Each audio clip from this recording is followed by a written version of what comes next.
Greetings, adventurers. G'day and welcome in. Hope everyone's having a good start to their weekend, or maybe halfway through the weekend, depending where you're from. But how's it going? OVOs in chat, guys. OVOs. Just in case you didn't hear the Genshin stream that I explained earlier, guys, I know that there is some of you in some lurkers in chat who said that sometimes they're too scared to you know, comment or chat in chat. So you know, at the start and end of streams, we're going to be doing a little OVO with the little slash, like a little adventurer waving. So feel free to join in there first, if just so that you kind of realize it's not scary here.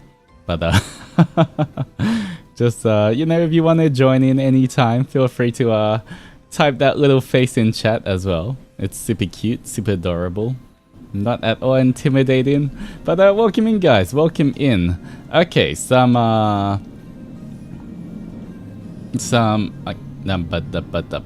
am I saying? All right, some news, guys.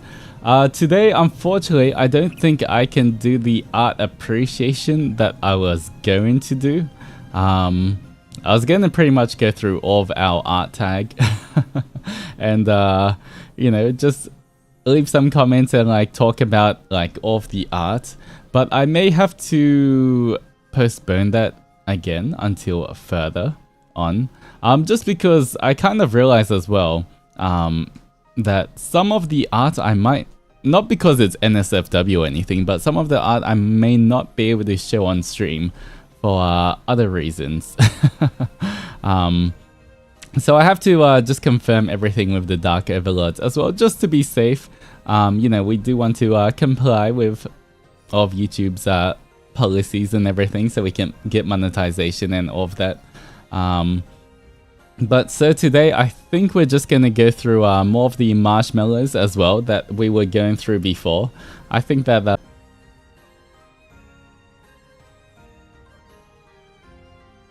Did we disconnect? Are we okay? Are we back? Hello?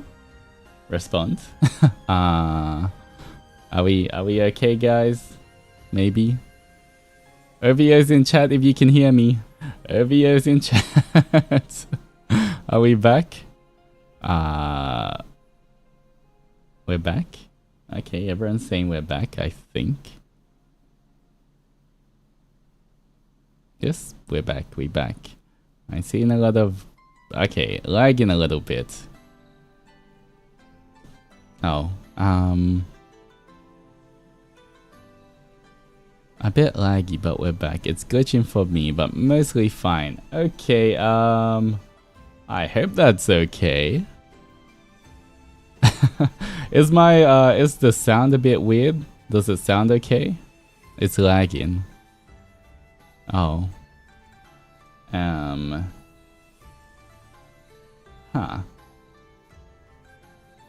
Cutting off a little bit. If you see this, good try. Okay, it is raining in the down underworld, or it has been raining today.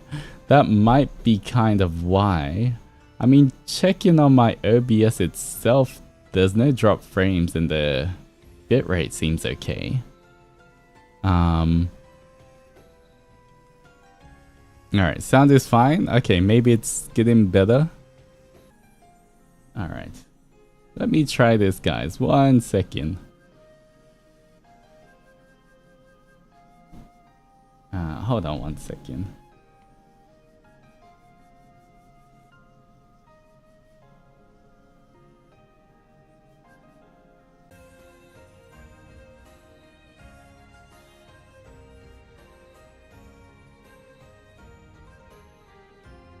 Alright.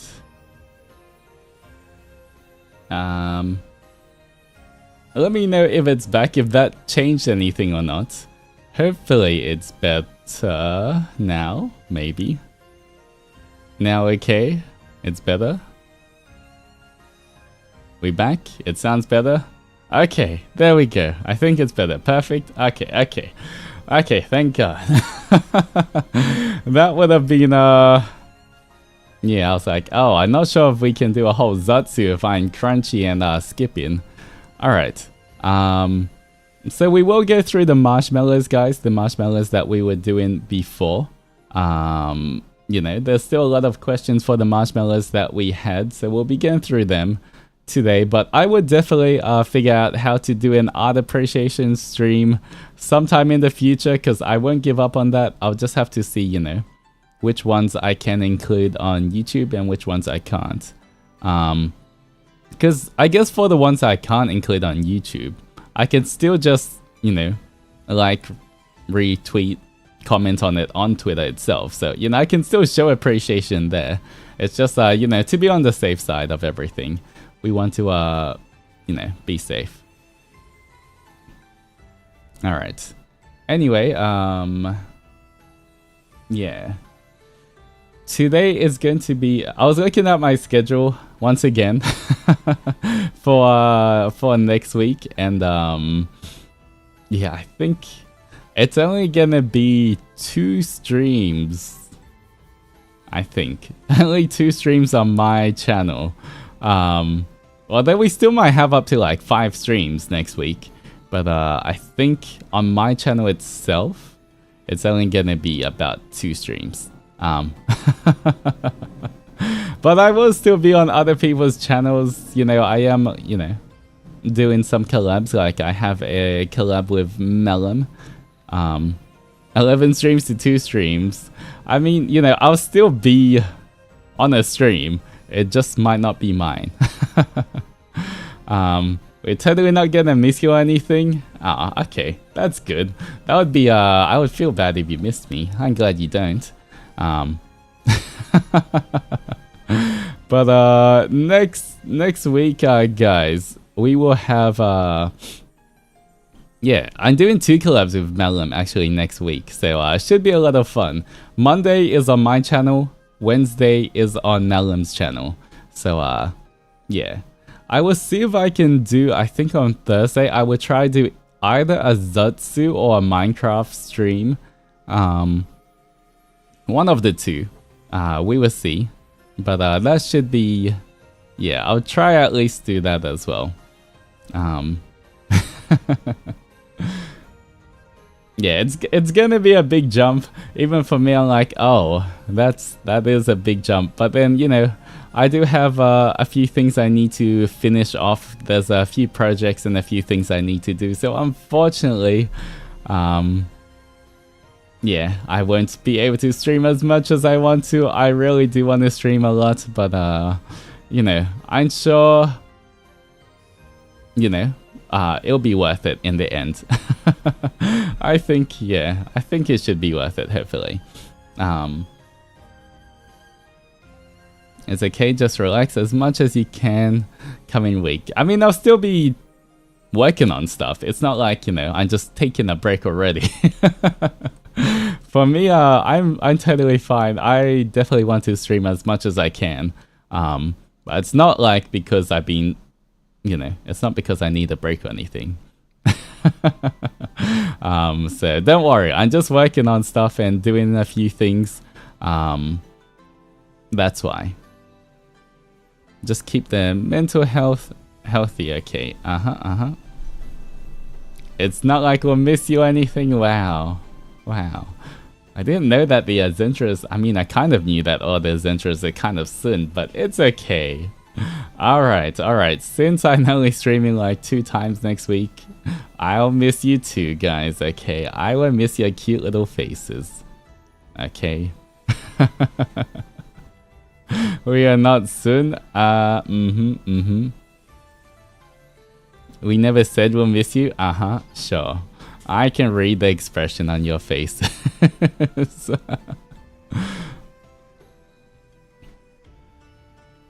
What's with all the... Okay, what's with that expression? Hello? The red faces again? Oh, miss both you and... Oh, yeah, Onimaru as well. It's okay, I'm bringing Onimaru to work on my projects as well. He will be working with me on stuff, so, you know. Oh, Ellie missed Onimaru. I see how it is. Unfortunately, Onimaru doesn't know how to stream by himself. I have to set up streams if Onimaru wants to stream anyway. So, you know, unfortunately, he can't just take my place and stream for me all the time. I still have to sort of be here for supervision. It's not really a break. Once again, guys, I say I'm only streaming twice on my channel next week, but I might still be like in 5 or 6 streams altogether. So, you know, it's just on my channel. There won't be it. So I guess I won't get to, you guys will see me, although I guess I won't get to talk to you like this for a little bit. That's all. You're working offline, yeah. So it's not like, you know, I'll still be around, guys. I'll still be around. But I feel like, you know, there's a little bit of difference. Although collabs are really fun, I really do appreciate and I really enjoy being able to talk to the Zentras and, you know, the interactions we have. So, yeah. He's abandoning us at the side of the road? What are you talking about? I wouldn't abandon you. You guys are, you know, you guys are on the island. You guys are never escaping, remember? You miss Kiri? Ah, Kiri's right here, by the way. Look, right next to me. There's no war in Basin Say. Please don't forget to feed us. Oh, maybe Kiri can feed you. Perhaps. She could feed you. I don't know if I trust Onimaru to feed you guys. Maybe. You know what? He has enough snacks. You know what? Onimaru, I'm sure he'll share his snacks with you guys. What's Kiri feeding you? True. I feel like Onimaru has quite a bit of snacks that he can share. I think you guys just have to remind Onimaru to feed you. That's the only thing. You know, he'll be walking past the Haju house and then you'll be like, Onimaru, feed us. And he'll be like, oh, okay. Opens the door. Gives you some snacks and closes the door.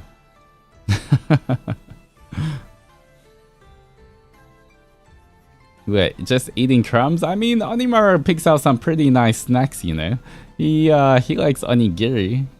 You guys can eat onigiri as well. You can eat, I don't know what other snacks he has. He's got lots of snacks.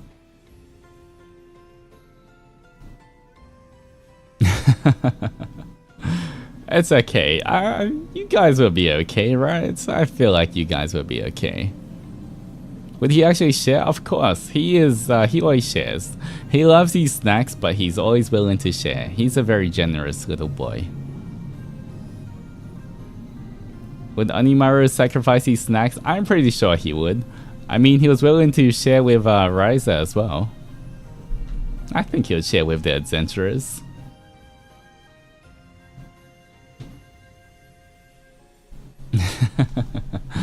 Alright, anyway, let's see if we have any... let me go to the marshmallows. 1 second. Where am I up to? Okay, this was the last one we read. Okay. I think I know what I'm up to now.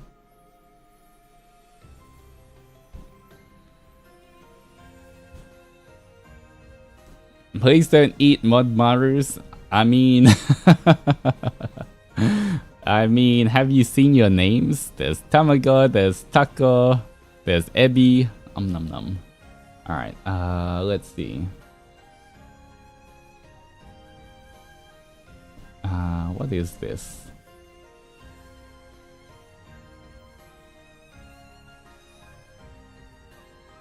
Is this the right thing? Alright, there we go. It says, please explain us the truth. Are you Cass and Lucy's son, not gay? Good question. To be honest, I don't know who the real father is. I just know Cass is the mum. In terms of father, I guess we'll find out on the next episode. of something something Z. Alright, bet it's Lucy, bet it's Gale, who knows? Make your bets. It's a gacha, guys. I don't know. We will see eventually. Maybe Cass will tell us, if Cass even knows. But yeah, I can't answer that. You have to ask Cass that question. Alright. Next one. Alright.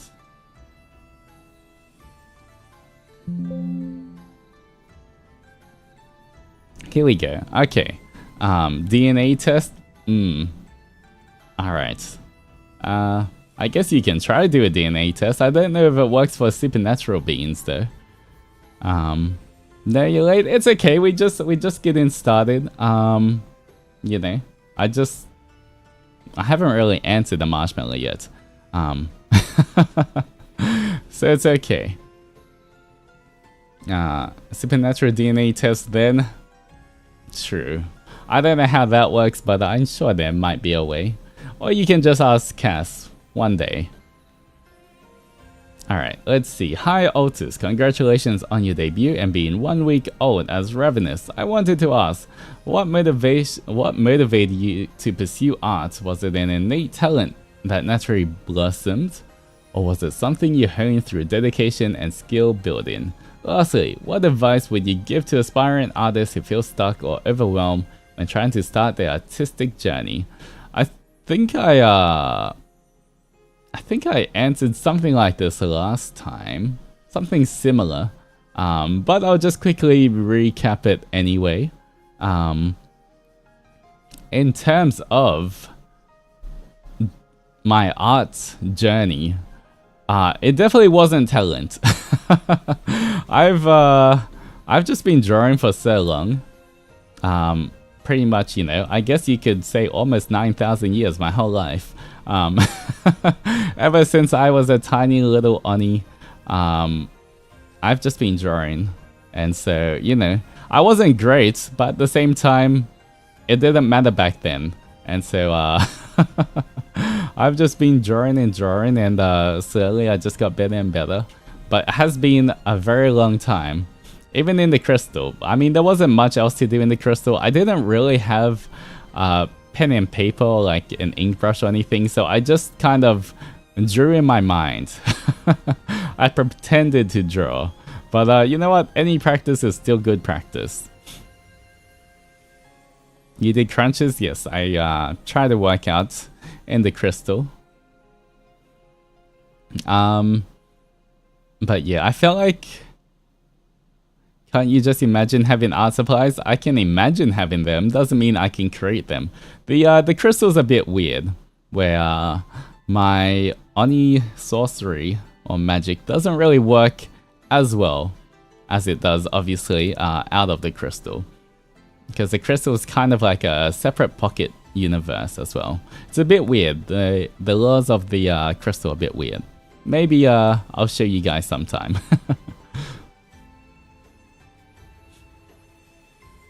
Is that where you imagine Onimaru and the Zentras?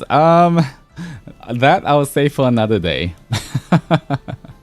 The origins of Onimaru will come during Onimaru's debut. Remember, one day in the future we'll do Onimaru's an Onimaru debut. But until then, you just have to keep guessing what his law is.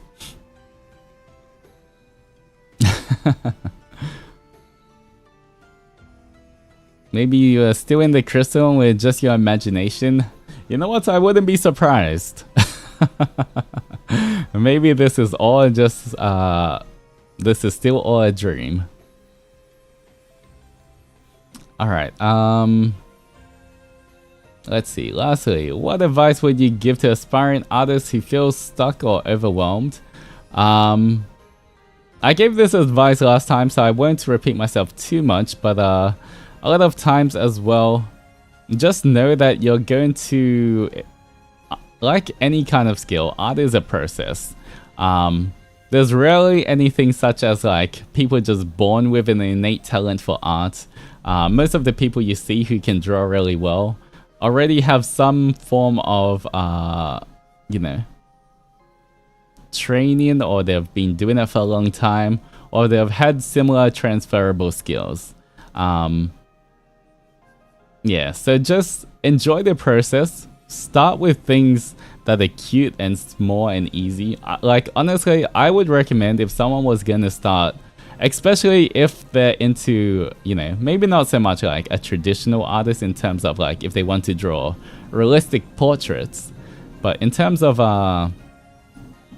if you're into like anime and manga and stuff, draw like cute things like chibi versions of your favorite characters, draw like mascots and stuff, because they will still help practice your hand-eye coordination, and you know, they will still help you practice a lot of different things that you need for a beginner artist. And it's much easier to be happy with the process, because if you're not happy with the process, you're just going to get demotivated very easily. Especially if you do want to become an artist or do this for the long run. If you're not enjoying yourself and you think you suck at the very beginning, it's not gonna last long, guys.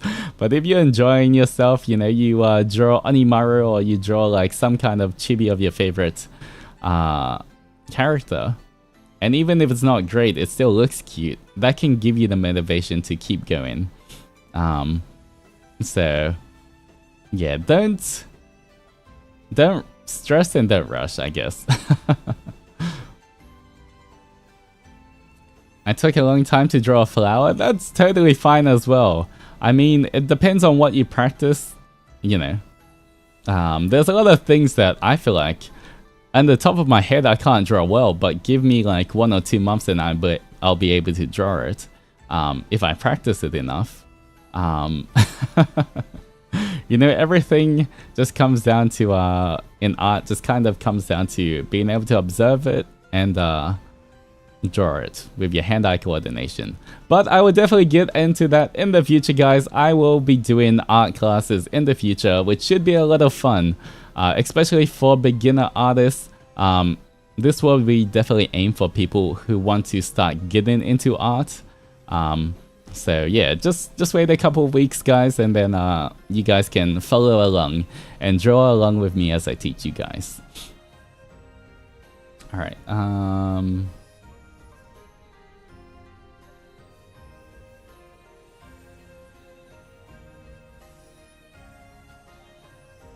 All right. Let me double check this. Did I answer this question before? Maybe not. You're so talented in art, but just want to know if there's a skill apart from art you would like to learn. What would it be? Sorry, but it's already been answered. Did I answer this? I kind of get the sense of deja vu looking at this. Maybe not though. Maybe I just read this before when I was going through some of the marshmallows and just answered it in my head. Alright, beside art, if there's a skill that I would like to learn, I mean, I have briefly touched on these kind of things anyway, but like, skills that I want to get better in is speaking Japanese and singing better. But in terms of a new skill that I don't have at all and I want to pick up in the future, is playing acoustic guitar. Yeah. I would like to learn the acoustic guitar because I just love the sound of acoustic guitars. So that's something that I can't do at all, which in the future I would like to do. But once again, I feel like I do want to focus on Japanese and singing at first, and maybe in the future, maybe like, I don't know, after 1 year of streaming, we'll pick it up or something. Just because, you know, I don't want to overwhelm myself from the very start. I'm kind of the person who, if I start a new hobby, I go like 1000% into the hobby. It's like right down the rabbit hole. So, yeah, I think I'll save that for the future. But maybe in the future, I'll buy an acoustic guitar and I'll try to learn it. I know Gail's trying to learn. I think he had bought an electric guitar. But maybe in the future I can try get an acoustic guitar. All right.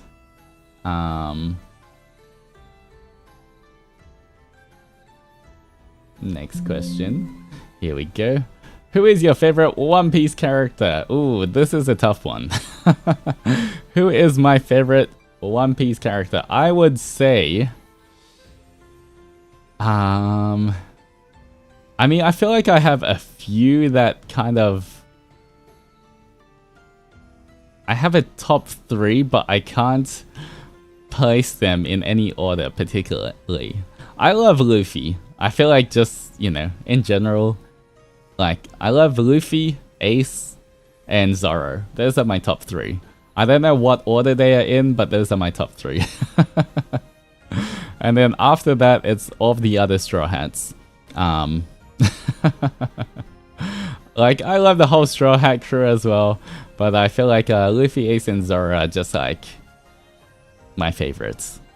Are you caught up on One Piece? Maybe not the newest chapter, but I'm pretty much like, I'm always at least 1 or 2 chapters near updates. So I'm quite up to date for One Piece. For One Piece, actually, like for all the Shonen Jump, I actually downloaded the official Shonen Jump app on my phone. And I think it's only like, it only costs like $5 a month or something. I can't remember the price, but it's not too expensive. But you do get to read pretty much every Shonen Jump series that you can think of. The updates are a little slow compared to, you know, obviously when the Japanese comes out. But it is officially translated and everything. And, you know, I feel like, especially because for me, so much of the Shonen Jump manga has like, had such a big impact on my life, I would definitely... I'm totally fine giving them money. You know, I want to support all of the artists and mangakas and everything. So I just read off the official Shonen Jump app. So wherever the updates... They're normally kind of, yeah, about a 1 week behind or 1 or 2 weeks behind the actual Japanese release, I think. But yeah. Alright, what is this? Please tell me the first Japanese you learned.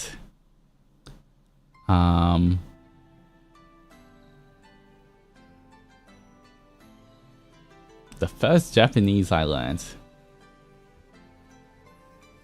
Actually, I can tell you, I think the first word, I'm not sure about first word, but I remember the first Japanese song I ever listened to, like properly, where I was like, oh, I really like this song, I'm gonna keep it on repeat. It was a very long time ago when I was a small Oni. But it was Utada Hikaru's First Love.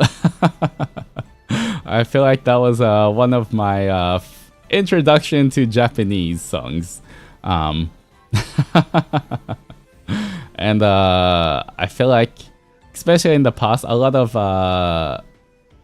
Yui songs and Utada Hikaru were like a lot of what I listened to in the past when I first was getting into like Japanese J-pop music and stuff. Yeah. That's a classic song, it is indeed. Have you seen the J-drama it was featured on? I don't think so. No. I would say no. I used to watch a few J-dramas, but mostly they're like old ones now. But I don't think I watched the one that First Love was based on.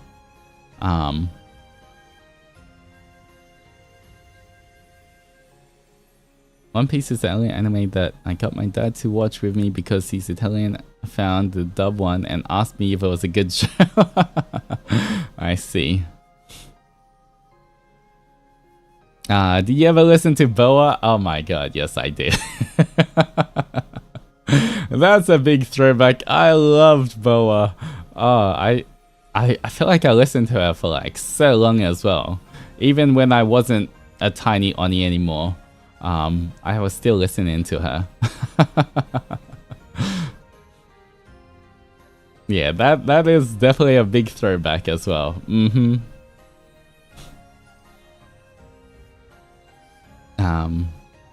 Yeah. I definitely listen to, I feel like, a lot more J-pop, especially when I was a younger Oni. And then I think after all of the, like, you know, listen to a lot of J-pop stuff, I think it kind of transitioned to, like, the whole Vocaloid boom back when, you know, all of the classic Vocaloid songs. That's the kind of songs I know, like, what is there? World is Mine, Melt, Matryoshka, what is all of them? Like, all that kind of era stuff. Zenbon Sakura, you know, I used to listen to all of that kind of stuff. Just Be Friends, yes, all of that. So many good ones, so many classics. Maybe I'll try and re-listen to them and see if I can learn some of this like old classic Vocaloid songs for like a karaoke in the future. Because I do need to learn some more Japanese songs so I can do a full archive karaoke. So maybe I'll try to pick some of those. Just because I'm old Oni as well. Yeah, it'd be fun to kind of do a Vocaloid. Well, mostly Vocaloid, I guess. Yeah. Alright, but yeah, that was Japanese, I don't know, I guess some of the words when I was trying to for the first Japanese I learnt mostly some of the words to First Love by Utade Hikaru to answer that question. Alright.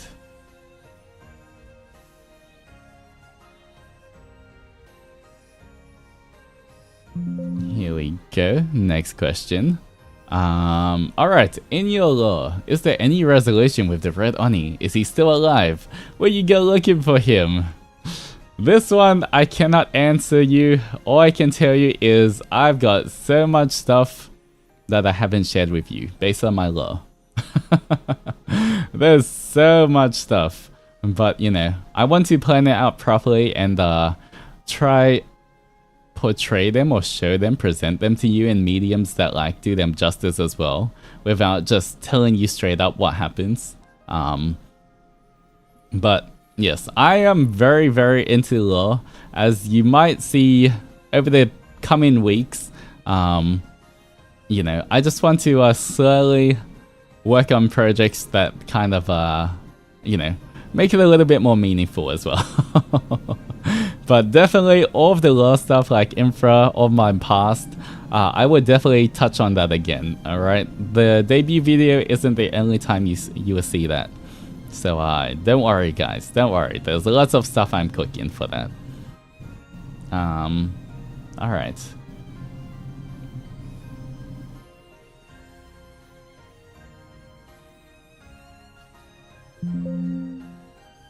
Okay, next. Did you expect to make a lot of art content when you debuted? Or did it just happen naturally? I love your art content. I mean, I always knew I was gonna do some sort of art content when I debuted. Just because for me as well, obviously being an artist, I feel like it's something almost kind of unique to me that I can show off. But at the same time, I feel like because, you know, I have a lot of ideas and I really like the creative interactivity I can do through art streams. Kind of like, you know, the Pokemon we did, the draw, chat describes and I draw. You know, that stream. Honestly, that was one of my favorite streams we've done so far. We'll definitely do a lot more of that in the future as well. It doesn't have to be Pokemon. There can be like a lot of other things as well. Like, you know, you describe something else and I'll try to draw it. But, you know, for me, I kind of like that, and because I have that skill where I can translate your ideas into reality, like in front of your eyes, I feel like that's kind of like something that I'm glad that I have the skills to do that and I can share with you guys. So yeah, I always kind of plan to do something like that. Making your dream into reality.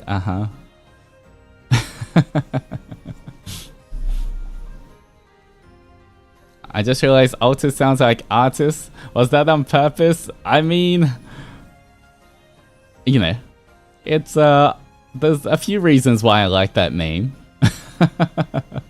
It wasn't like the main reason I chose that name, but it was like one of the things that I liked about it.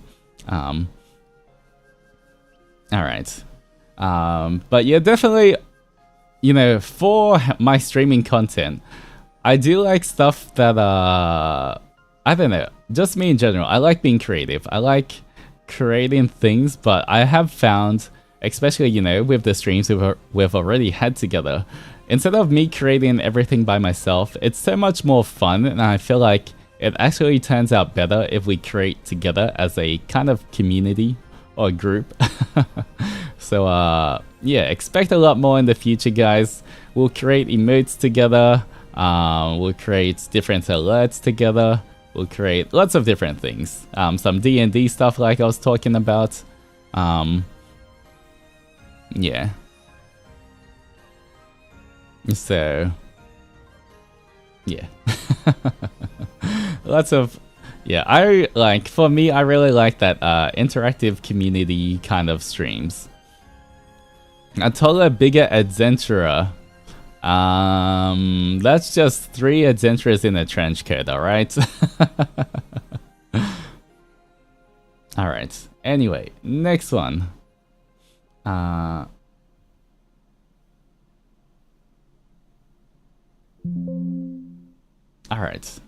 Hi Altus. Hope you're having a good day. Do you have any tips for those who wish to audition to become a VTuber?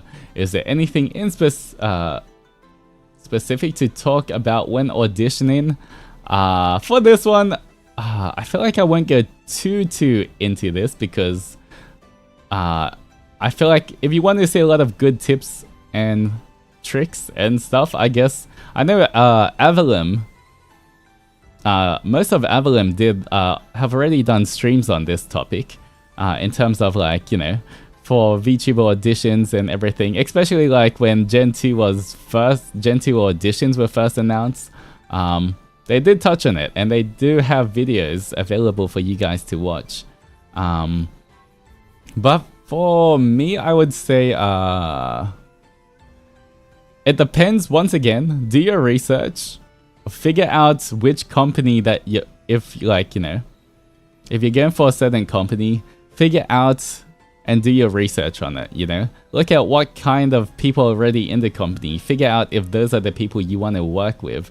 You know, see how, like, you know, if it aligns with your values and everything. Yeah, because pretty much like a normal, it's sort of like, I mean, you would prepare for it like a normal job interview, I guess, but at the same time, I guess because you can see the faces of the company already in terms of, like, say for FSP, because there's Avalem already existed when I was summoned by the Dark Overlords. You kind of look and see, okay, is this the kind of vibe that I want to portray? Is these the kind of people that I think I can work well with? Because obviously everyone has people that, you know, they get along better with and people that they don't. But make sure that whatever company you're going for, you do already vibe or mesh with the existing talents as well. Because, you know, if you join something and you're arguing with like a bunch of other people and you're not having a good time, then there's not much point to it, if you know what I mean. Don't just try join for like the quote-unquote fame and fortune. Make sure it's something that you really enjoy doing, and it's something that you see yourself happy doing as well. Yeah. And in terms of audition tips, think about what your strengths are and just focus on that. You know, think about, it doesn't always have to be what makes you super, super unique. Because, you know, obviously with how many VTubers are out there, there's always going to be something that you share with other people, but that doesn't mean it still can't be your strength as well. Just be confident and try your best. But, you know, if you're thinking of, you know, auditioning now or in the future for any kind of company, I would say get your practice in now, guys. Don't wait for an audition to open to suddenly start going, oh, maybe I should start streaming now so that I can say I'm a streamer. You know, if this is something that you're curious on, if this is something you want to do in the future, start practicing and honing your skills now, so that when the time comes, you will be ready. Because, like, you know, think of the strengths you have, or the strengths that you would like to see someone have, and then work on those. Yeah. Perhaps, you know, that's my little, I guess, words of advice for that. I mean, I'm sure there's a lot more, but maybe in the future, if and when, like, we get a Gen 3, maybe we'll do something similar to Avalon where we share more advice. But for now, I feel like, you know, just go listen to Avalon, listen to what the senpais have said, and, you know, don't delay working on yourself, because, you know, a lot can change. You can grow a lot from now until whenever. So make sure you are practicing and working on yourself so that, you know, you are more, I guess you got better chances. Yeah. Getting corporate means it's no longer just streaming for fun, it's a job. Just remember that one. That is true. You have to remember, as much as fun as it is, and it's definitely a lot of fun, it is also, you know, it is also something that you have to seriously consider and think about. You can't just do things, you know, you can't just go, okay, I made it in, and now all I want to do is, like, just play, I don't know, like, an MMO and not talk and just stream that because that's what I like for like 10 hours a day but not say anything, you know. It is, you know, about listening to your community and trying to, you know, it is a lot about making your community happy as well, not just yourself, I guess. So yeah, please be aware of that as well. Alright. Next. Alright.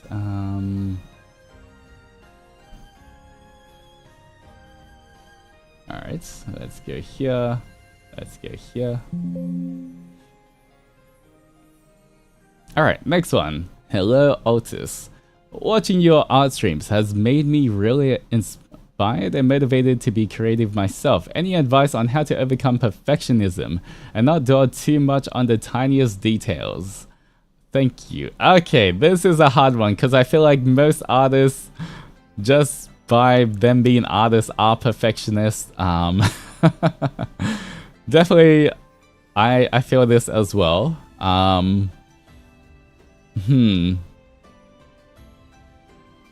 So, kind of what I do for this as well is, in my head, I break art down into two different things. I feel like instead of just drawing art and expecting it to always be looking the prettiest and, like, you know, drawing masterpiece after masterpiece, just remember that a lot of art has a purpose. You know, a lot of art has, you know, it doesn't have to look the best. If it serves the right purpose, people will be happy. I feel like, you know, if you go into art with that in mind, sometimes it's okay. It kind of helps you become less of a perfectionist. Kind of like during, once again, going back to that, you know, that Pokemon drawing stream I did, where I drew, you guys described, and I drew Pokemon. To me, if I just looked at my drawing of Pokemon, just in terms of the drawing skill of how I drew those Pokemon, I would never post that kind of stuff. I would like, knowing my actual art skills versus what I drew, I would never show that. If I was just thinking, okay, I just gotta show the prettiest masterpieces, right? But because for me, it wasn't about, okay, I have to prove that I'm the best artist out there and make the Pokemon look really cool with super dynamic poses. You know, what I wanted to do was have fun with the adventurers and help try translate their ideas and their descriptions into reality, into a drawing. It became a lot more fun, but at the same time, you know, I didn't worry about if it turned out looking scuffed or not. So, you know, sometimes when you're drawing a sketch, don't tell yourself you're gonna finish the sketch or that it's gonna turn into a fully colored rendered art piece. Just tell yourself, you know, this is just a sketch that I want to post because I want to express this idea. And that way, you know, you're not holding yourself to such a ridiculously high standard for everything. Obviously, if you do want to, if you're trying to create a masterpiece or you're trying to do your best work, yes, you can have, you know, be a little bit more of a perfectionist and like, you know, you can be a little bit more of a perfectionist and try, you know, re-edit or like go over your work again and again. But just know that if you're practicing a lot, if you're drawing even semi-often, what you think is your best work right now that you try to be a perfectionist over in like a few months, a few weeks, a few months of, you know, a year time, you know, it's going to be something that definitely, if you've been, you know, practicing and everything, let's say it's not going to look, how do I say this? It's going to look like something that, I guess because your skills will improve, I guess in the past, wait, let me think of this. How can I say this?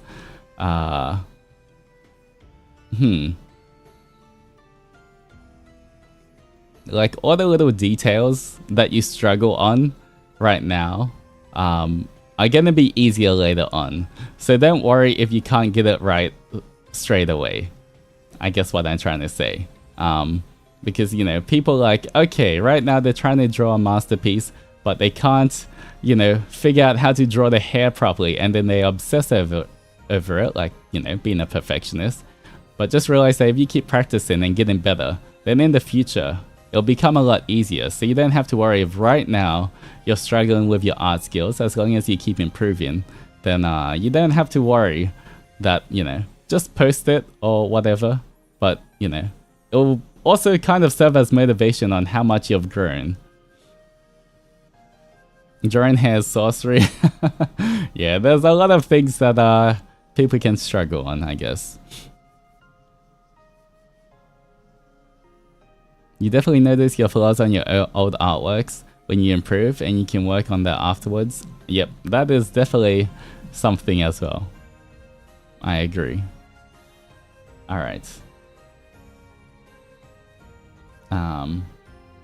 But once again, I think just realizing that you are being a perfectionist about your art as well can sometimes help you stop being a perfectionist. If you get out of your own head a little bit and go, okay, I need to just tell yourself out loud, okay, I feel like this is good enough, I'm being a perfectionist, then, you know, it might also just help you be less of one.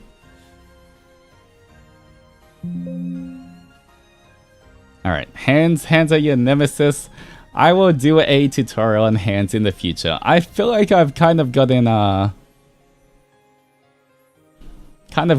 grasp of like picking up new ways of doing hands easier. So I will show you that in the future as well.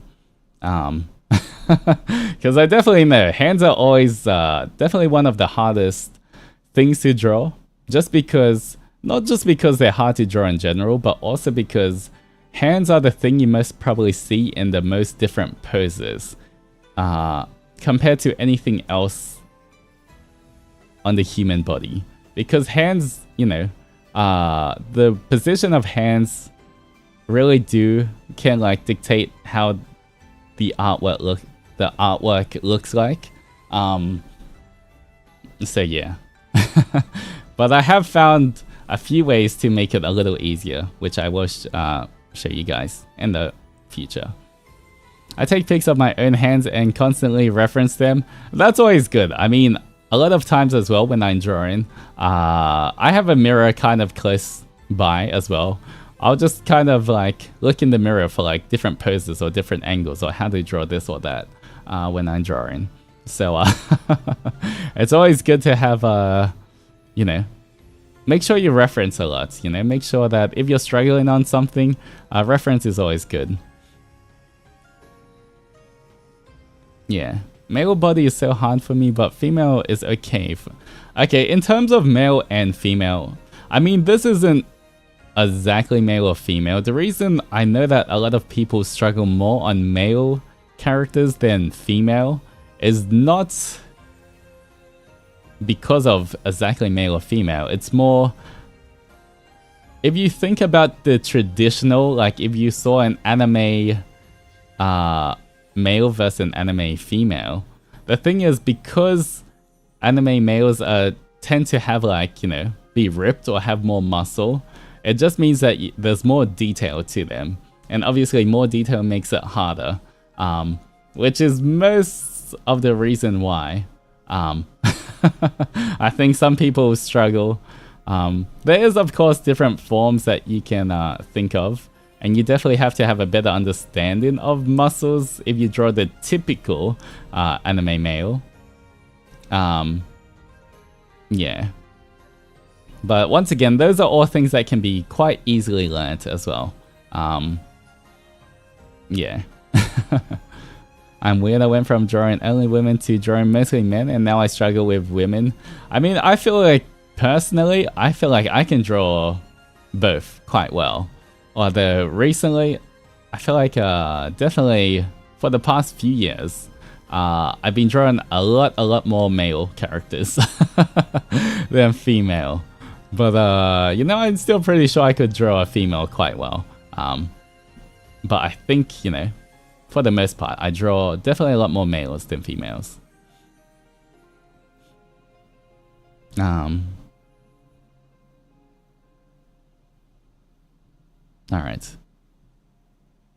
Let's see, what's the next question? Drawing shoes is hard for you?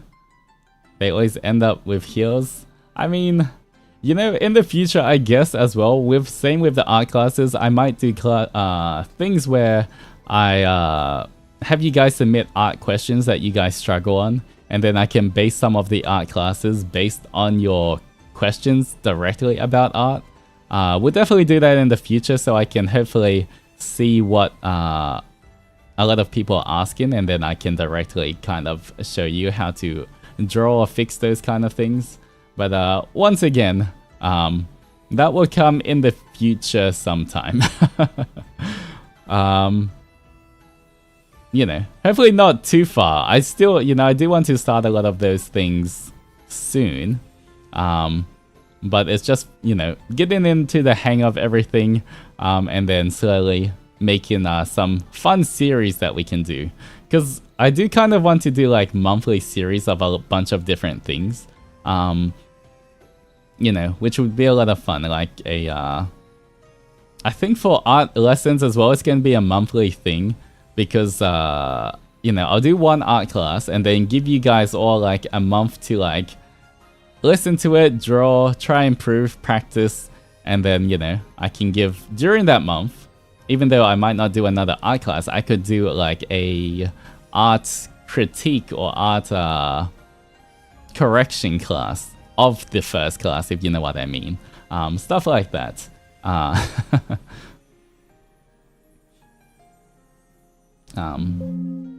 Yeah. So in the future, we'll do those kind of things. homework.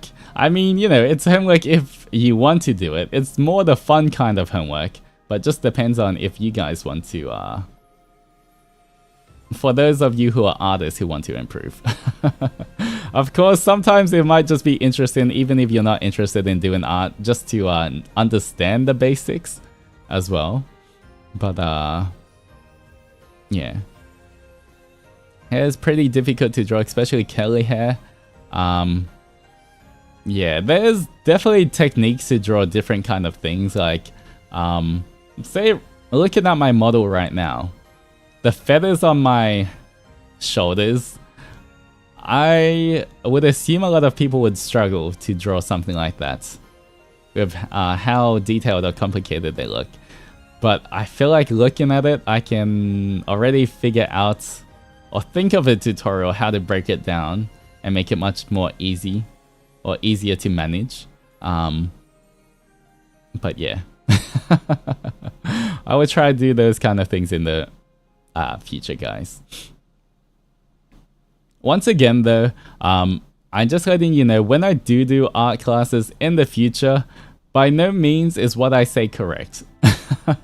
And by what I mean by that is art, as you know, is subjective. So anything that I teach you guys, anything that I correct, is just how I would do it, or my point of view. It doesn't mean it's correct. So if you disagree with it, if you think that you prefer it another way, then by all means, please stick to that other way, because art is all about personal preference as well.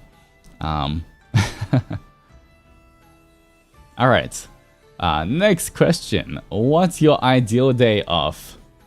Alright.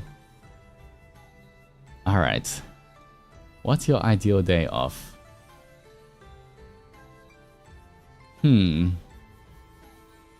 My ideal day off is I wake up after 12 p.m. Have a nice sleep in. Wake up. Get some coffee. Have a good workout. Get back. Since it's a day off, you know what? Get back, relax, maybe watch something, watch a movie or play some games, maybe. I don't know, maybe watch a movie. On I don't know, some kind of streaming service. And then have a go to a buffet at night. There's the ideal day off. There we go, that's all. That's all I need. Hot pot, whatever. Yeah, any kind of a good dinner. And all-you-can-eat dinner. A buffet. There's a lot of all-you-can-eat hot pots. Anything. Korean barbecue's good. Yakiniku's good. Whatever it is, you know? I feel like that's a pretty good relaxing day. Yeah. I don't know. I don't need too much. If I got nice food and I can just relax, and don't have to wake up early, that's a pretty good day off for me.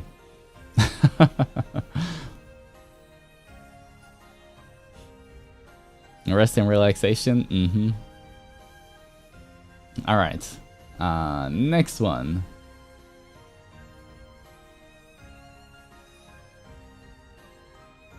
Alright,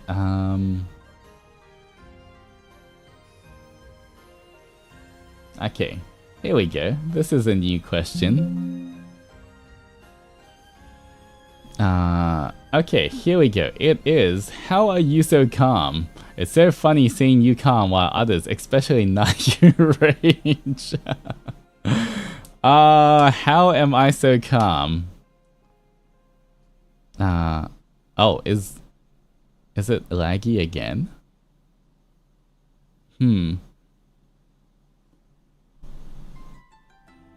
It's a bit laggy. We're losing. Oh no, a bit. I'm not sure what it is today. I feel like it is because recently in the down underworld it has been raining a lot as well, and we know that the down underworld internet isn't the best.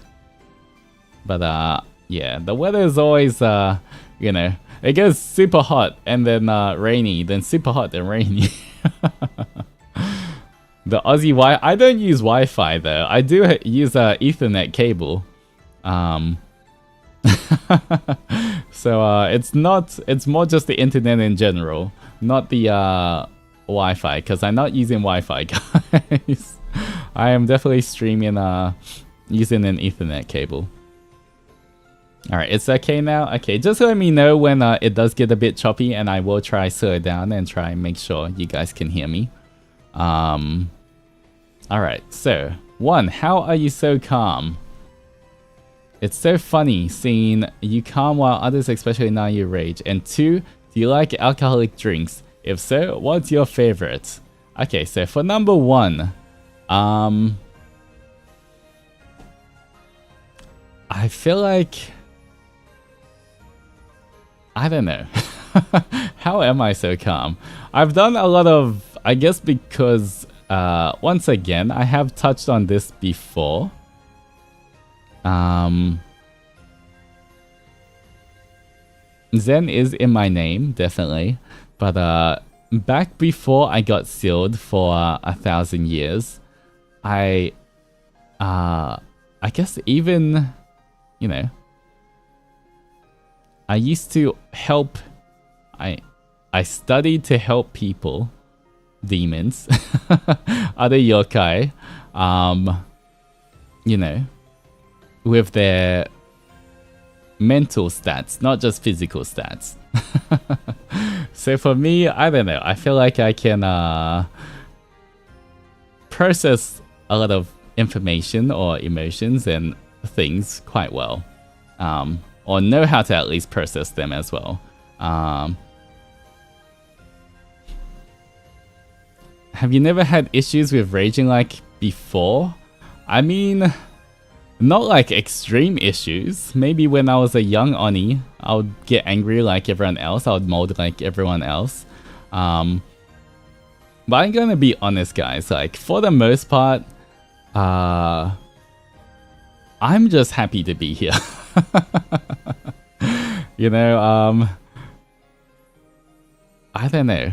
Being able to, you know, although this is just the beginning, although this is, you know, I haven't quote unquote made it yet, just being able to even be on this road to attempt to do this as a job for, you know, for the foreseeable future, it just makes me happy.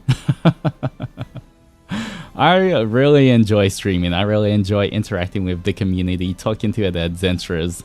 So, you know, I guess when I put things in perspective, falling from the top of a Jump King or getting over it or anything,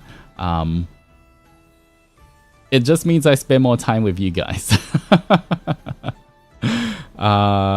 You know, I don't know. I guess I see things, I try to see things in more of a more positive light, but you know, I don't get too caught up in negative things. So I can, at least for the most part, put a positive spin in my head, and I'll be okay with it.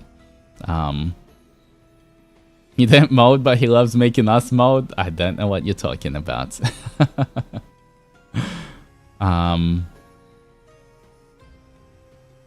But yeah, I feel like that's kind of it. A lot of the things I do, when I think about it, at the end of the day, it is just a video game. And even if I am, you know, it's not like I'm just treating it like it's a video game, I don't care about it. Because I do, as you see, try to finish the games. I'm not going like, oh, I don't care about that at all, and don't do anything. I still want to give you guys good content, so I try my best to finish the games. But at the end of the day, even if, you know, when I play those Zatsu games, even if I fall or, you know, we go back to the start, you know, once again, I just treat it as it's more time I spend with you guys. If I'm playing a game and I die to a boss a million times, that's just more times that you guys can see me streaming. So, you know, I feel like that's kind of my mindset for a lot of things. and you know, maybe because I do have quite a lot of a life experience, I can kind of put things in a perspective where I don't let a lot of things get to me. So yeah, once again guys, it is, you know, it's completely fine to mold. It is completely fine to get angry or scream or shout at the game if you're losing, or if, you know, you keep making the same mistakes over and over. Obviously don't go overboard, but like, you know, it's fine to react in a lot of different ways.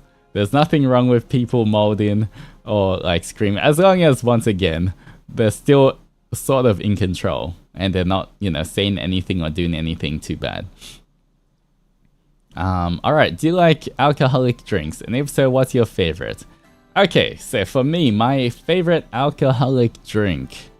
So for me, I actually, for the most part, guys, back when I was, I guess not like a super young Oni, but like when I was an Oni that could drink alcohol. When I was an Oni of age that could drink alcohol, I used to drink a lot, guys. Maybe it also comes with the territory of being from the down underworld, but I used to drink so much alcohol.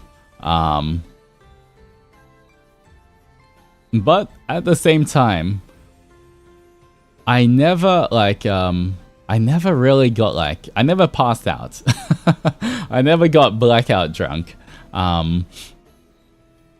Yeah, I just used to drink a lot, but for some reason, I never would get like, I'll get quite tipsy, but I'll never get like, okay, I'm going to faint and pass out and not remember anything. Which is kind of weird because I've never had a hangover before. Although I did used to drink a lot. Yeah, so thankful of that. But then because I drank so much in the past as well, I feel like especially once I decided to, you know, start helping other Oni and demons achieve peak physical fitness, I was like, you know what, maybe I shouldn't be drinking so much anymore. So I actually quit alcohol, but not fully. So for me and alcohol, I will only drink alcohol if I'm on holiday. Otherwise, like most of the time when I'm in the down underworld, even if all, you know, I find other of my friends are like drinking, I won't drink. And I've got quite a strong, like, I don't give in to peer pressure, so like, I just don't drink at all. Unless I'm on holidays, then I'm fine with drinking. So mostly for me now, the only time I think I would ever drink would be on stream with you guys, or when I'm on holiday. Otherwise, yeah, I don't really just drink for the sake of drinking. Yeah. And in terms of my favorite drink, I think I mentioned this before, but I do like umeshu. Umeshu is delicious. I do like mead. I think, you know, I always have like, if you get mead and you mix it like mead or spice mead, you mix it with some ginger ale and put some mint leaves in there and some ice. That's like my favorite drink. That's one of my favorite drinks at least. The other one, I feel like sometimes when I go to like a fancy place, with you know, and I order something, I do also like espresso martinis as well.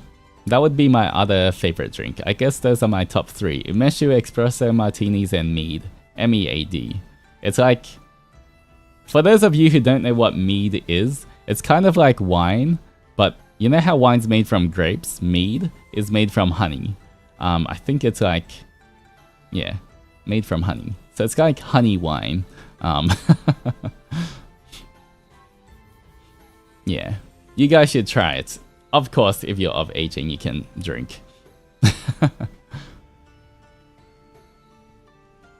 Alright. Any drinking unforgettable experiences? I guess there's a few, but I'm not sure how many I can share. Maybe in the future I'll tell you some of my adventures when I was a younger Oni, drinking a lot. Or maybe, who knows, maybe in the future also, since I do drink, if I was like, if I go to the Bermuda, you know, I would drink when I'm in the Bermuda. Like when we went to the Bermuda to record our original song and everything, I was drinking then.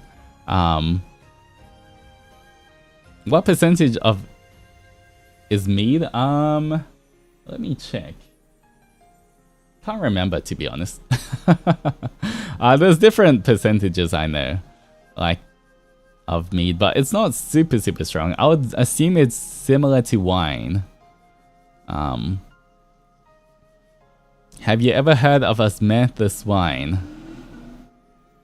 Yes, but where are those who share the memory?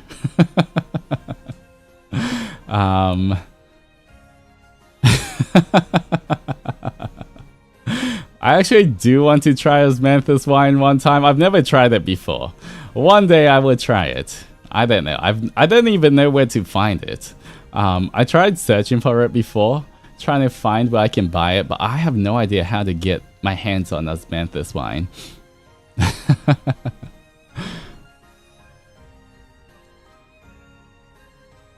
It's generally nice. One day I will get. I don't even know where to buy it from though.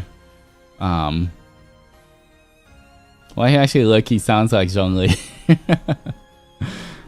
I swear if I hear Zhongli talk about osmanthus wine, I'm gonna build a statue of Guan Zhong in front of him. But yeah, I did drink with the boys when we went to Bermuda, you know, a few months back when we were recording our original song and stuff. You know, that was a lot of fun, but, you know, even drinking, like, I tried to drink quite a lot there, but, you know, I barely got tipsy there. I find that it's very hard to get me past tipsy. Alright. Next.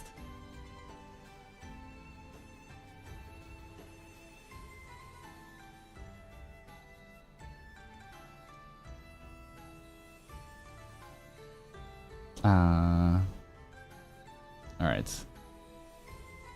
Here we go. Oop, this is a question. Alright. Who got tipsy the most? Actually, I don't think anyone got super drunk when we drank with Ravelin in Bermuda. Like, everyone was just drinking to have a good time. I don't think anyone was trying to get wasted or anything. Because, yeah. We did all go to, like, eat and then izakaya, and we ordered a bunch of drinks as well. But I don't think anyone got, like, really drunk.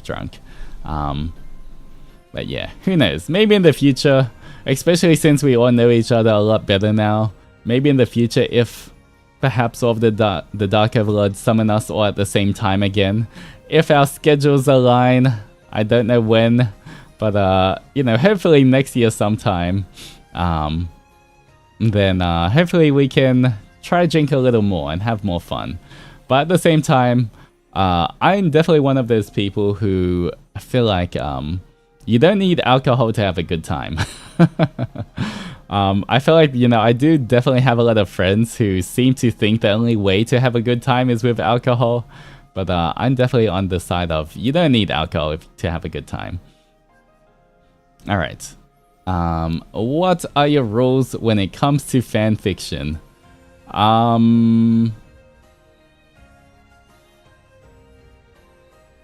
mean, fanfiction, just go off, have fun with fanfiction. Obviously, similar to shipping, don't write fanfiction of people who aren't comfortable with it. For me personally, I don't mind fanfiction, but obviously there's some people who do mind it. And secondly, don't write about anything illegal. You know, there's obviously topics that are sort of frowned upon, or, you know, things, try not to do that kind of thing. for fan fiction. Yeah. That's all I can say. You know. Obviously, you know, there's always blurry lines when it comes to like fan fiction, what's okay, what's not.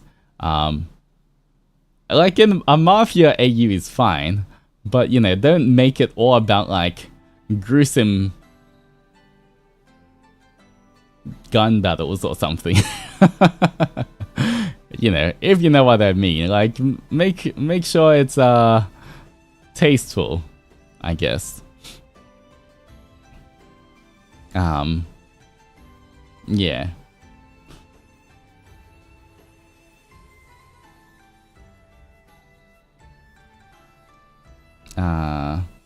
So what would you call illegal?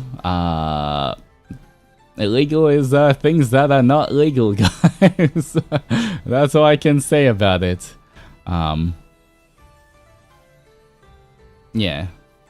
And, you know, if you do write it as well, make sure you use the right hashtags. Once again, like for fanfic, that can go into the normal art tag as well. But obviously, if it's something sussy, then make sure you put it in the NSFW hashtag. Don't put it in the normal hashtag as well.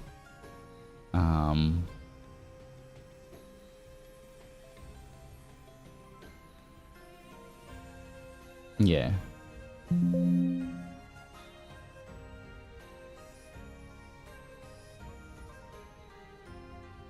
Alright. Next one. What characters have you drawn the most in the past and recently? What characters have I drawn the most in the past? Let's think about it. What have I drawn in the past? Sonic? Yes, when I was a tiny Oni, I used to draw a lot of Sonic. But no, I guess recently.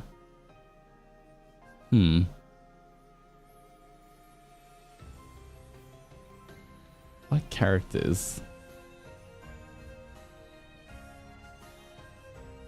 I guess in terms of characters that I have... I guess, recently, myself. Obviously. I have drawn Bleach. I feel like I used to draw a lot of Bleach characters, but that was quite a while ago. It wasn't like anytime recent.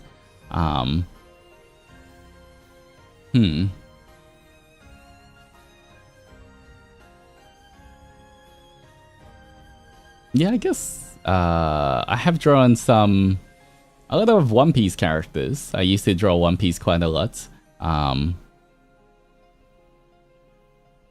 Do you have an OTP in Bleach? Good question. I shall not answer that. I know how the Bleach fandom can get with their OTPs.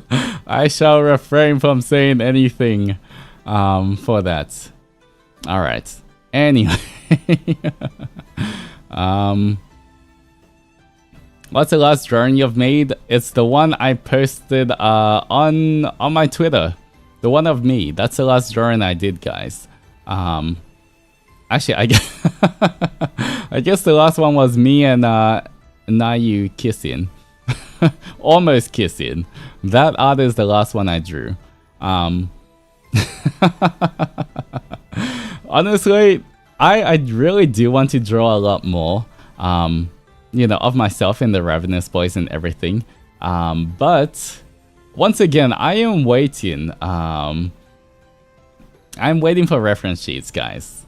You know, I really do want to post a lot more content, like my actual drawings, because I feel like I've only posted like 2 or something. So I do want to definitely, you know, draw more stuff and get my art out there. There's definitely like something I'm working on, but I think it's gonna take a while because, you know, with streaming and working on lots of different projects at once, I don't have the most time to just sit down and work on, you know, my own art. But I do want to do a whole Ravenous artwork, a group Ravenous artwork. I'm slowly working on that as well. But once again, waiting for reference sheets. Yeah, waiting for reference sheets, guys, because 3 of Ravenous don't have reference sheets yet. So, you know, if I want to do some different poses, some cool poses, I can't really, you know, do that until I see the reference sheets as well. Your art is fire. I'm glad everyone enjoys my art. But I feel like at the same time, the art I've posted is like a tiny droplet of what I can do. You've only seen 2, I guess 1.5, I'm not sure of, yeah, I guess 2 artworks that I've actually done. Not even full power. No, not even my full power, guys, trust me. Yeah, I assume in the Dark Overlords are okay with me posting shirtless artworks. I said shirtless but not naked, okay guys? Shirtless only. Then you might see me at my true power. I feel like I have a really good... So for me personally, I feel like I've got a very good grasp on male anatomy in terms of like muscles and how, like, you know, how shirtless males look in different poses. Especially, it does help when I literally can just look in the mirror to reference anything I need as well.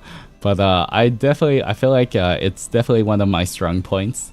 But right now, you know, I haven't really been able to show off my anatomy skills.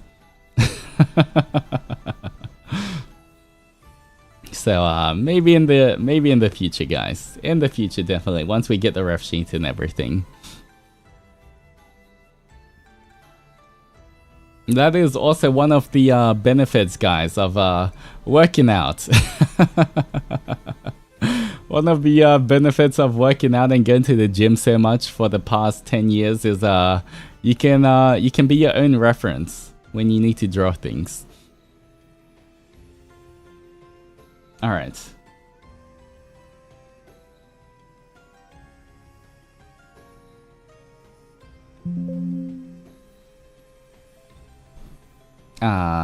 What is the dumbest way you've gotten injured? What is the dumbest way I have gotten injured? To be honest, I actually haven't been injured that much. Funny enough, like, I mean, I've been injured a lot, but they weren't serious injuries. I've never broken a bone. The most I've done, actually, the most serious injury I've ever had was not a gym related, actually, because once again, because I was an Oni that trained other demons to reach peak physical fitness. You know, I definitely stay very safe in the gym. You know, if I'm bench pressing a lot of weights and stuff, I use the safety rails. I do everything safely. I don't, you know, I don't think I've really ever been... Most probably the only time I got injured at the gym was like when I was doing a deadlift or something. Maybe I wasn't concentrating enough and I like pulled my back a little bit, but that wasn't even a serious injury. That was like, oh, I gotta take a week off the gym. But I haven't really had a serious injury from the gym. I think my most serious injury was me dislocating my shoulder. Thankfully, nothing broke. Thankfully, you know, at the end of the day, you know, my shoulder could be popped back in. But I was actually in the Bermuda. I was on a skiing vacation in the Bermuda. And for me, actually, I snowboard. I don't ski. But because I hadn't skied before, I decided instead of the usual snowboarding I do, I wanted to try skiing for the first time. So I went to, you know, take a lesson in skiing. And then it was kind of... Then I went down the beginner slopes with skiing. Obviously I wasn't the greatest skier. Yeah, obviously I wasn't the greatest at skiing, but that was okay. You know, I was following all of the other beginners. You know how when you ski, you kind of go in a kind of S shape, like especially when you're a beginner at skiing, you go in like a big S shape down the hill or mountain, right? As you can imagine. And obviously, you know, I can't control myself that much when I'm skiing, but I was okay. You know, I wasn't the worst, I wasn't the best. But because we're on the beginner slopes, I was with some of my friends. We're all like, okay, let's learn how to ski together. We're all going down the beginner slopes, and there was one person, some random person, I don't know who they were, because there was another beginner on the beginner slopes, but instead of like kind of following everyone else doing the S pattern and slowly going down the slope, I think because they were beginner as well, they didn't know what they were doing, and they were literally just going straight down. Imagine just going like, you know, not even trying to curve at all. I think they were just going like full speed down, down the slope. And I could tell that they couldn't stop themselves as well, and they were like, okay, beginner, yeah, kind of scary for them as well. Did they give you ski poles? We did have ski poles, but then because this person was like going full speed, I think it was like, honestly, I couldn't tell because it was sort of getting darker at that time, but it was most probably some kind of a tiny Japanese lady. Once again, in the snow it's hard to tell. Everyone's got big jackets and helmets and everything, beanies on, but like this tiny Japanese lady is speeding down the mountain, and then there's me, and I'm going in an S, you know, I'm going kind of like across, if you can imagine, in a diagonal down the mountain, and I kind of realized that we're going to collide with each other. At the speed that we're going, there was like an 80% chance that we're gonna like crash into each other.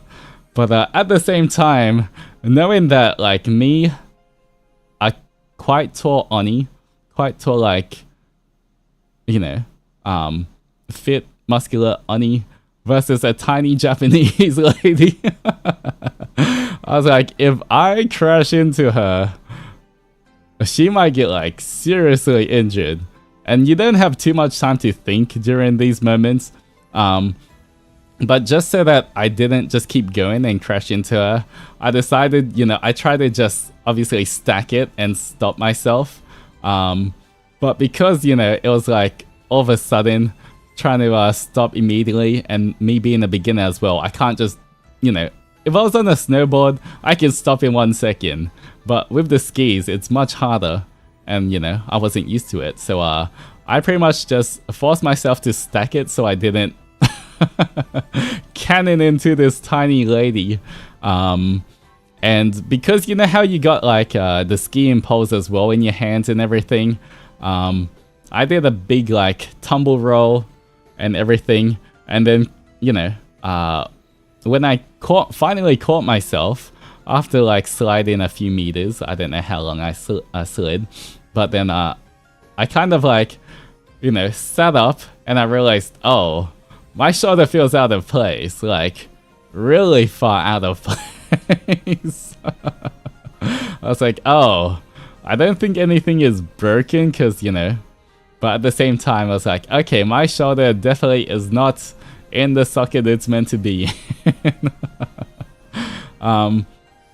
And so I can't really do anything, right? I grab my skis, but I can't ski down the mountain because obviously with a dislocated shoulder, if I stack it again, it can be really bad.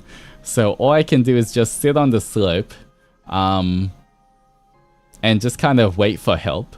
Thankfully though, some of my friends that I was learning to ski with, and actually one of my my gym buddy was there, the guy that I sometimes train with.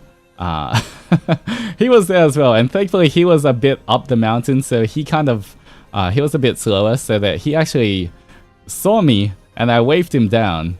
And this was still like, I don't know, 3/4 up the slope.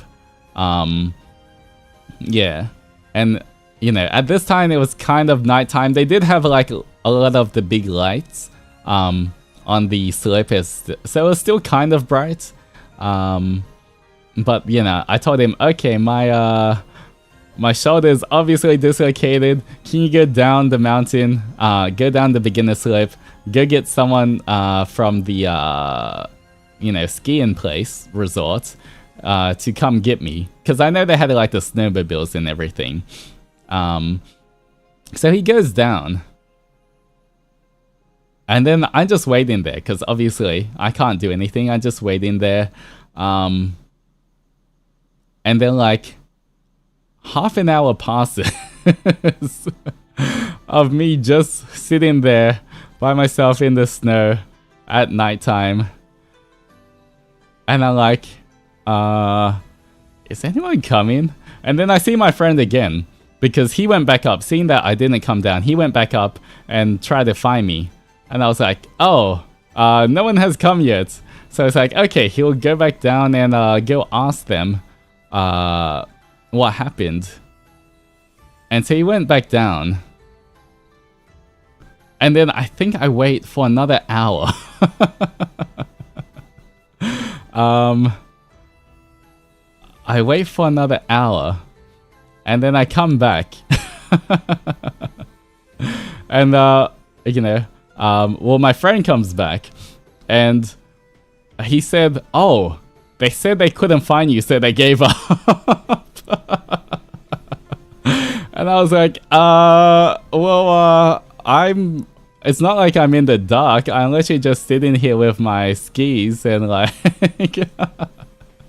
So I think overall I had to wait about 2.5 hours. I believe it was about 2.5 hours before I find the snowmobile and the staff finally came to get me.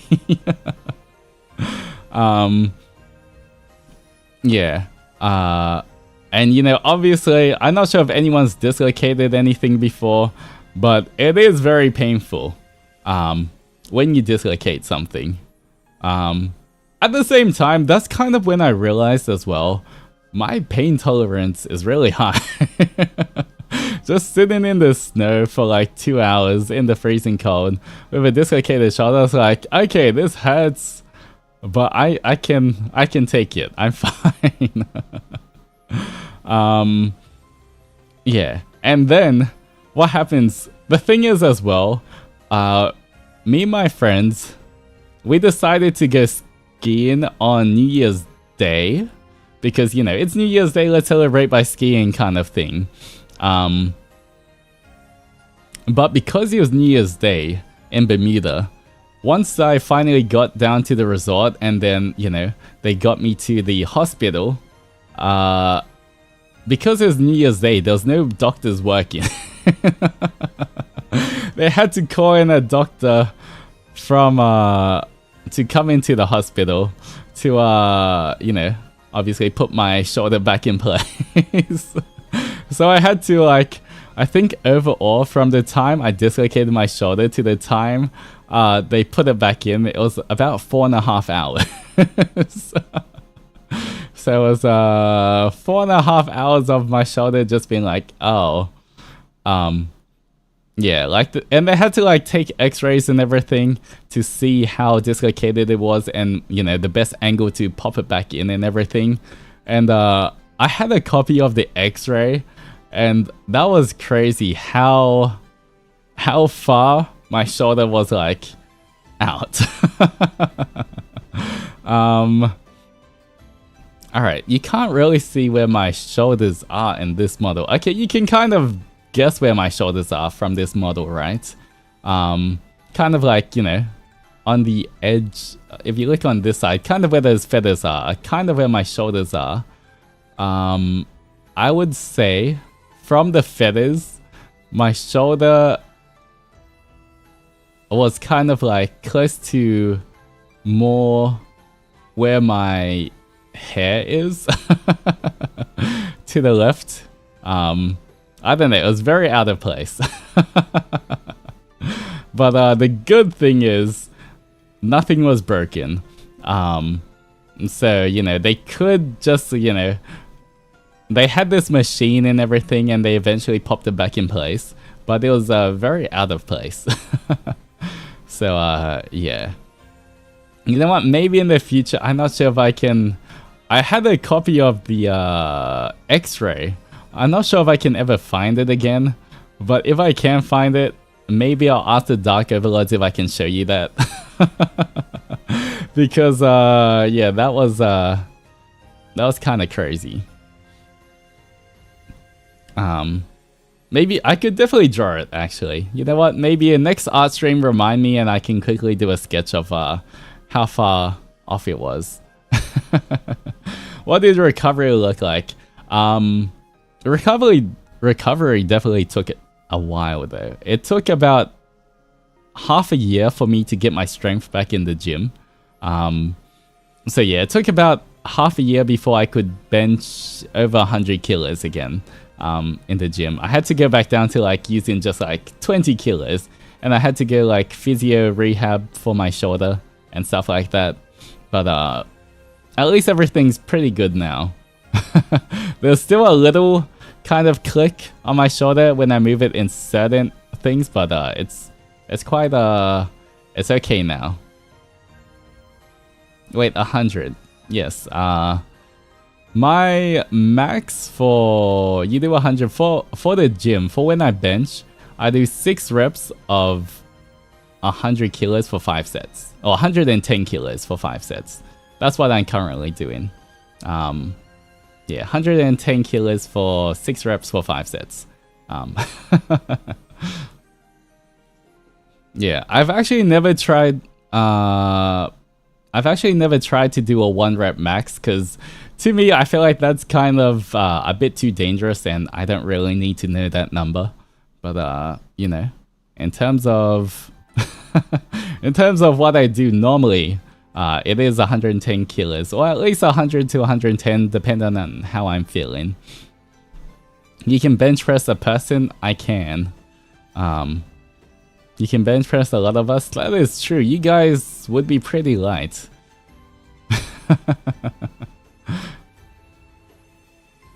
Heck, you can bench press. You know, I could bench press 2 smaller people. That is true. But once again, I have been going to the gym for a long time as well.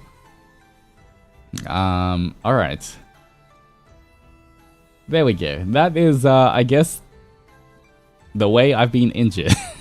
That's most probably, once again, my worst injury. But I feel like I'm kind of lucky in a way that that was my worst injury. And it's not like I broke my bones or anything, because I feel like breaking bones is definitely a lot worse than dislocation. Obviously, dislocation's bad, but like, you know, at least my bones were still intact. And I just had to put it back in the right place.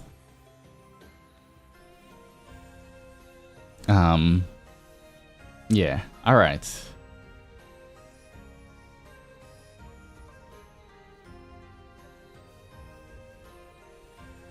Alright, I'm not gonna show the next question just because I know it's a Minecraft question, but I don't, you know, I'll show it anyway. But like, I've heard people reference this, but I don't know the exact context. You can do the 1-block jump for the raw chicken, or you can attempt the 1-block vertical jump for the beef. What do you choose? So I assume from hearing, I think I was hearing Roscoe talk about it. I can't remember who I heard talk about this. I think it's a Minecraft challenge where it's kind of like Minecraft parkour, where you can do a try get the raw chicken, which is like the small prize, and it's easier to get, or you can try the harder jump for the bigger prize. Um,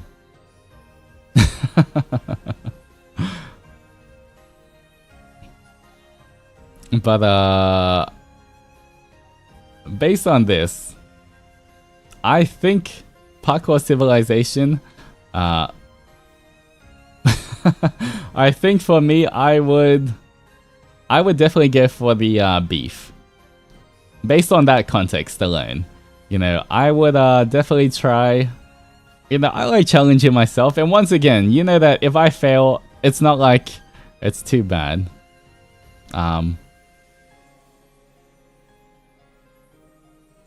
So, yeah, I don't know if if that's the context. Once again, I don't know the exact context of this.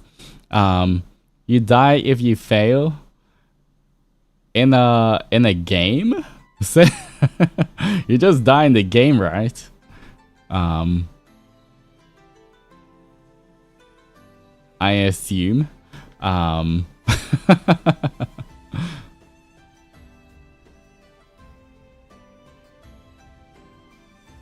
Yeah. You know what?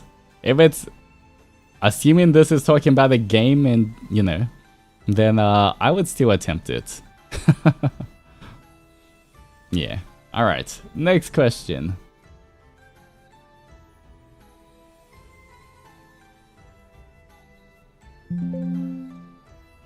Alright, here we go. Hi Altus. If one day you wake up stuck with Ravenous and you're in the midst of a zombie outbreak movie, what kind of character do you think each member will play? Alright, these are always kind of fun.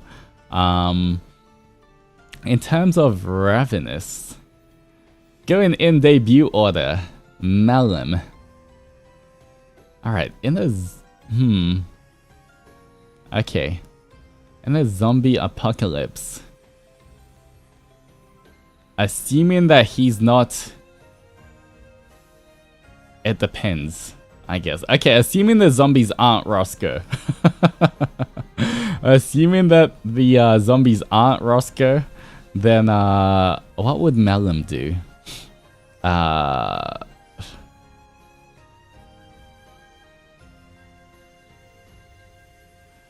You know what? I feel like Melon would actually be okay. What character? I guess what do we mean by character here? In terms of character archetypes? Give me some archetypes that you guys think I can choose from as well. Because I know we did the horror movie one, but for the zombie movie, the resource hoarder, first one to die. Alright, give me some of those in chat, then I'll assign them to different people. One that dies first, one that gets bitten and hides it. Oh, survival expert, chef, first to die. Strategist, the pro.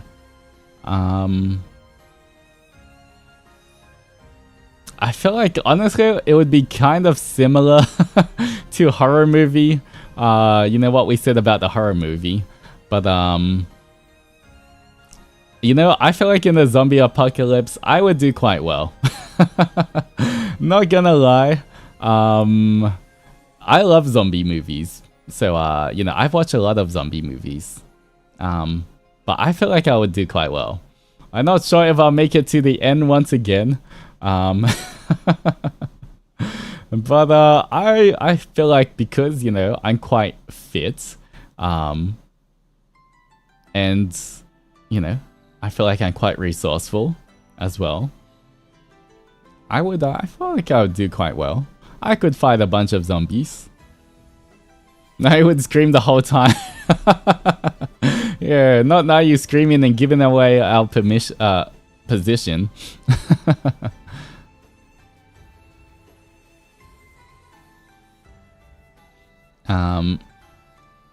But now you would definitely come up with some strategy. I feel like he's always the strategist.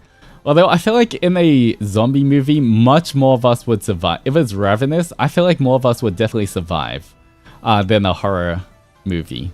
In a horror movie, you know, I feel like most of us would get killed off. But in a zombie movie, I feel like maybe at max 1 or 2 of us would die and more of us would survive to the very end.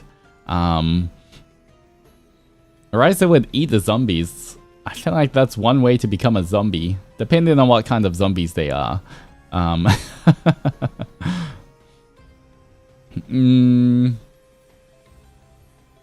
Yeah. Although, like, Malum does have fire. He's got his fire skills, which seem to work quite well on zombies, you know? Fire seems to be quite effective on just, like, large areas, like, you know, large crowds of zombies. Could Nick still get infected? Because he's not an android, he is a cyborg, so he still has human parts. Nyx could get affected. But then at the same time, you know, he does have, at least he can try to defend himself with his robo arm. And so even if they bite that, he's not going to get affected that way. Who would be the first to die? I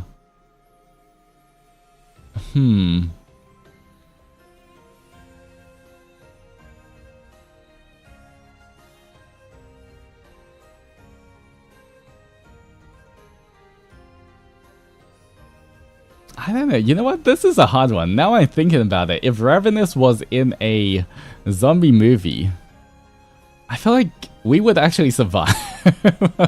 I can see all of us surviving.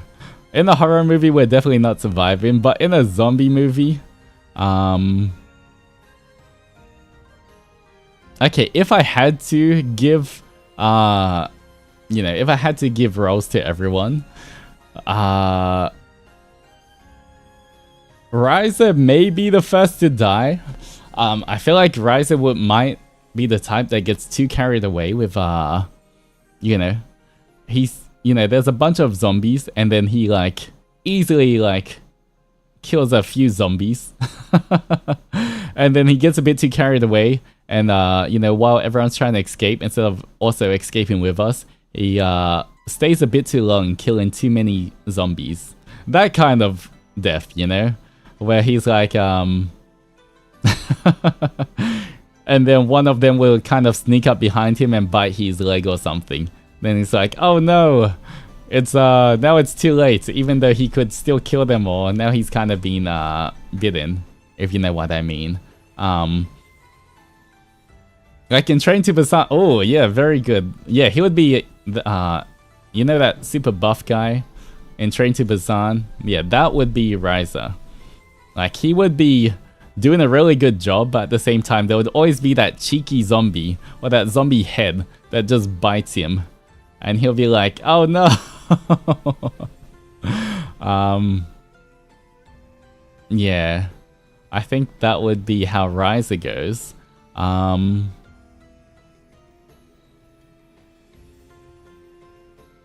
then there would be...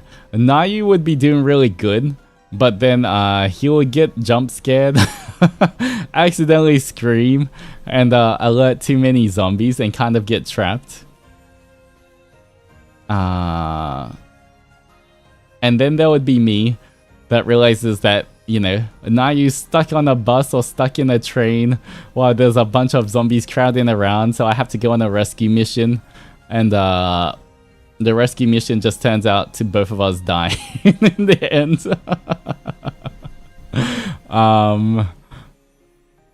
Nyx,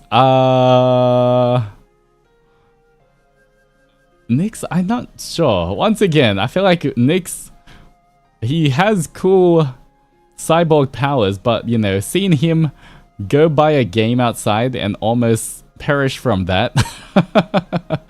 I don't know how well Nyx's chances of survival outside are. Maybe if he just had to barricade at home in a base, he actually might do really well. Because, you know, I feel like he might be good in terms of like the barricade in a house, but maybe Nyx out of all of them might be the one that gets bitten but doesn't tell anyone about it until it's too late. I feel like you know, he'll be fighting zombies and he'll be like, I'm fine even if they bite my cyborg hand. You know, I'll be fine. But then he accidentally gets bitten somewhere else, but using his, he tries to do experiments or like, you know, use the power of science to see if he can cure himself of the zombie bite, but it doesn't work in the end. So like, you know, he tries his best to cure the zombie bite, but then he ends up becoming a zombie anyway. And then once again, Mlem would be at least one person from Ravenous surviving. He would be the survivor at the end that makes it. Yeah. I feel like just because, especially with his, okay, he plays a different role in the horror game, in the horror movie and the zombie movie. I feel like in the horror movie, he's just the hot girl that makes it to the end. But in the zombie movie, I feel like his fire powers does help him kind of survive and helps him kind of get to the very end. You know, in the dark, he has a light because he has his fire. He can kind of at least defeat a lot of the zombies, and more based on his own skill for the zombie movie, he makes it to the end. Once again, for the horror movie, he just makes it to the end because he's the hot girl. But yeah. But yeah, that is the Ravenous zombie experience. Hot girl buff, yeah. Alright, alright, there we go. Let me see.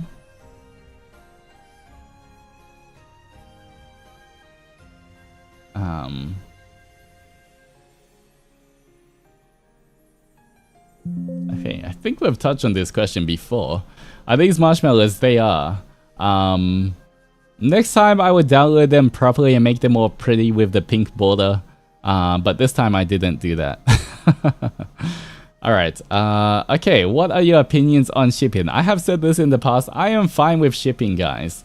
You know, but once again, make sure that the person you ship me with is comfortable with being shipped with other people. And number 2 is also, if you're gonna ship me with like any other VTubers, make sure I've at least had some kind of interaction with them, if you know what I mean.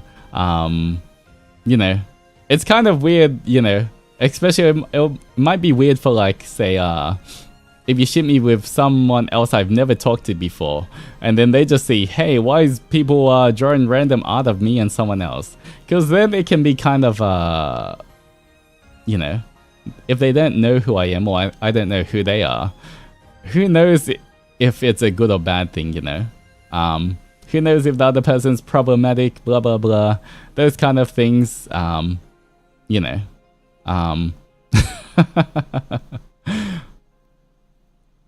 It might be awkward, yeah, so make sure we've at least had like some friendly interactions or something and they're comfortable with shipping if you're gonna ship me with someone. Can I ship you with fictional characters? Sure, go ahead. That's fine. That is fine. Shipping with Dunhung IL, 100%. 100%. I am behind that. Dunhung. IO Dunhung is like actually my favorite Star Rail character. So yep, go ahead. All right. Yeah. Get in line. I'm at the start of that line, okay? All right.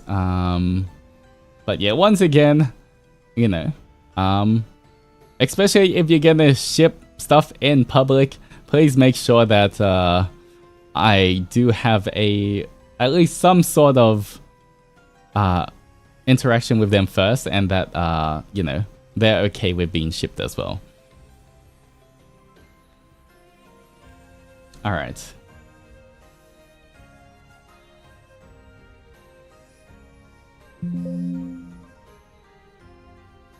All right. Have you done much traveling? Next, have you done much traveling, guys? Yes. To be honest, I have.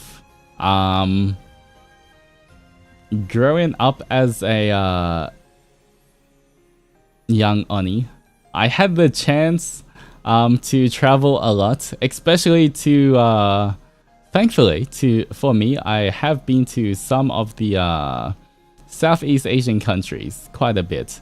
I think because they're pretty much the closest countries to the down underworld as well.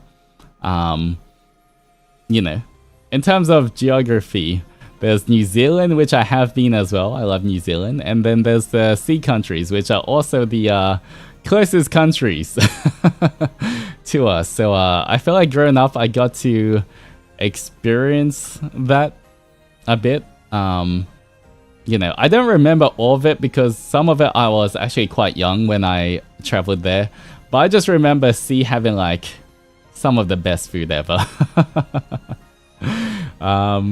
Yeah, I swear the sea countries, like, just the food there is just peak. Yeah, I definitely do want to go back because I don't think I've been back for so long. No wonder you're quite interested in food. Yeah.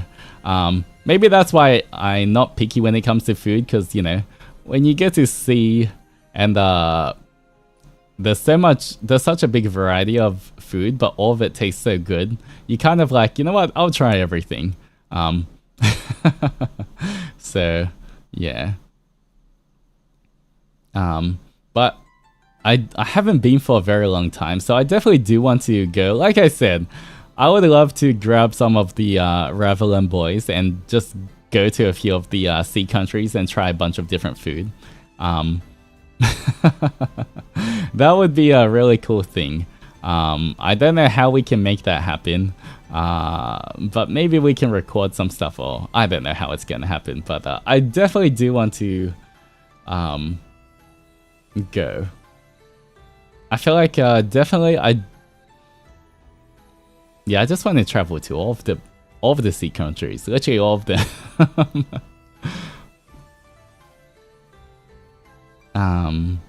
But the heat, you know what? Yes, I mean, I'm gonna die in the heat, but I feel like for sea, the food is worth it.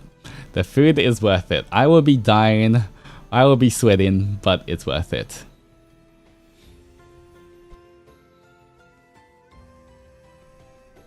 The durian is worth it? No. No thanks. That's alright. I'll let all the other boys eat the durian. I don't actually need to do that. The heat is crazy, it's so humid. That's true, I mean... Yeah, it is what it is. I have been to sea countries before, so I kind of understand the humidity. But it's just the price you pay for eating delicious food. Sea fruits are great. You know what? That is so true. There's so many fruits that sea has that either you can't get here, or if you get it here, it's super, super expensive. So definitely the fruits there are really good.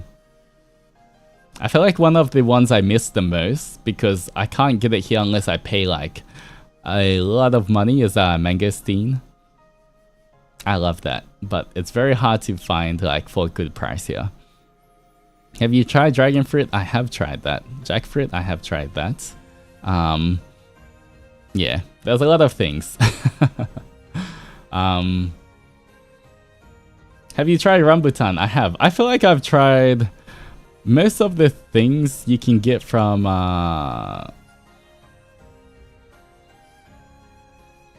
feel like out of all of them though, I most probably would have visited either Singapore or Malaysia the most out of the sea countries. I think. So I guess more of those, I've definitely tried more of the food you can get from those countries. And I have definitely gone to some of the rest, but at the same time, I guess I was too young to really remember exactly how everything else was. But yeah, a lot of good food, guys. A lot of good food. I feel like I I want to, one of the ones I haven't tried enough, definitely Filipino food is, I want to go to the Philippines and try Filipino food. I've tried Filipino food once here in the Down Underworld, but you know, I feel like out of all the different cuisines, Filipino food's mostly the one I've tried the least. So it's definitely the one I want to try the most because I haven't had much of it. So yeah. Because I have tried, I think I've been to only 1 or 2 restaurants in the Down Underworld. And I mean, already from what I've tried, they were really good. So I definitely do want to try more. But yeah, one day I'll go to all of the sea countries and eat all of the food. Watch me gain like 10 kilos in like 2 weeks. That's gonna happen, but it'll be worth it. Do you want to try balut? You know what? I feel like I would try that once just so that I can say I've tried it. I've never had it before. I know what it is. I think I would try it once. I'm kind of always open to trying a lot of things just once. You know. We need to prepare a Filipino food list for Altus. Yes, please do. Personally, as a Filipino, you can't eat it. I mean, I would try it. I would try it. You know. Is boiled duck embryo with a baby duck or chicken side? Yeah, I know what it is. I've definitely heard of it quite a lot. Never tried it, but you know, one day maybe we will see. Yeah, a lot of things, and I want to. I don't think I've ever been to Vietnam. I love Vietnamese food. Like I said, like I could eat pho every day. Like literally every single day. But I want to go to Vietnam and try the real thing. I want to try it because, you know, I don't know how different the real thing's gonna be to obviously the ones we can get in the Down Underworld. I assume it's gonna be different. But yeah, there's just some. I feel like 99% of the reason I will ever travel is for food. And then, you know, the 1% is for sightseeing. I think you'd get everyone with how fast you can eat pho. I mean, I can eat fast, but you know, when I'm with a group or anything, I try to slow down, so, you know. Tall Oni sitting on little Viet chairs is a funny thought. I mean, I'm not that tall. I'm 180. It's 6 foot, 183. I mean, with my horn, I guess. If you count my horn, I am almost 190. But if I hide my horn, disguise my horn, I wouldn't consider myself super tall. Yeah, because I definitely know quite a few people taller than me. But then I guess there's quite a bit of people shorter than me as well.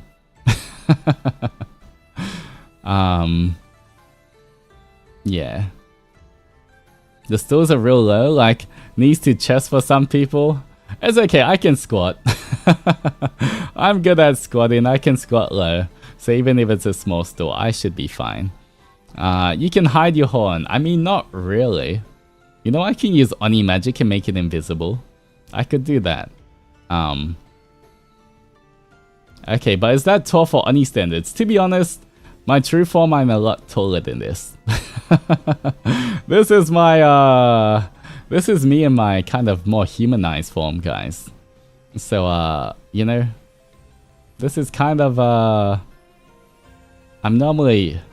can be a lot taller. Yeah. In my true Oni form, this is kind of short for, yeah. 180 is not that tall compared to Oni form. I'm not sure if I'll ever share my Oni form though, because yeah, Oni form was back in the past, guys. Back when I used to fight lots of yokai and demons and monsters, and I used to be a lot angrier. You know, you've kind of seen pretty much what happened before the lore video.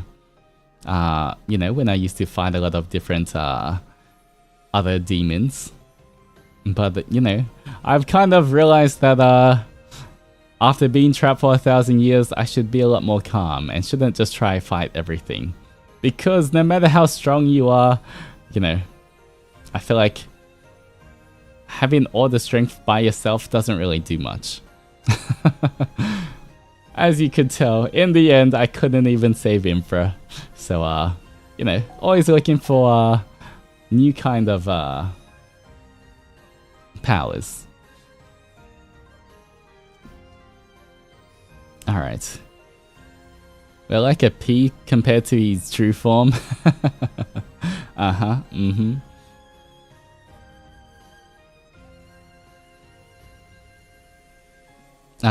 Do we have a true Oni form as well? Yes, your true Oni form is the adventurer form. You guys are tiny little Oni adventurers. That's literally your true form, guys. That is literally your true form. I don't know what to tell you guys. Once again, I have bestowed upon you all the power of the little mask. Okay? You know the little blue mask that you guys wear that I give to you guys?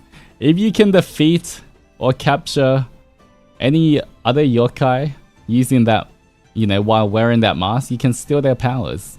So you can get your own powers in forms, different forms if you want.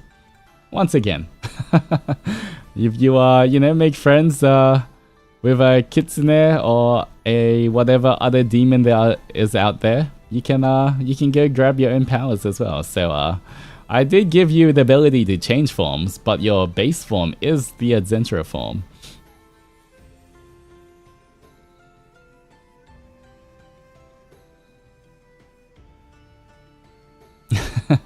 Alright, but other than the sea countries, the country I've actually been to the most is Bermuda.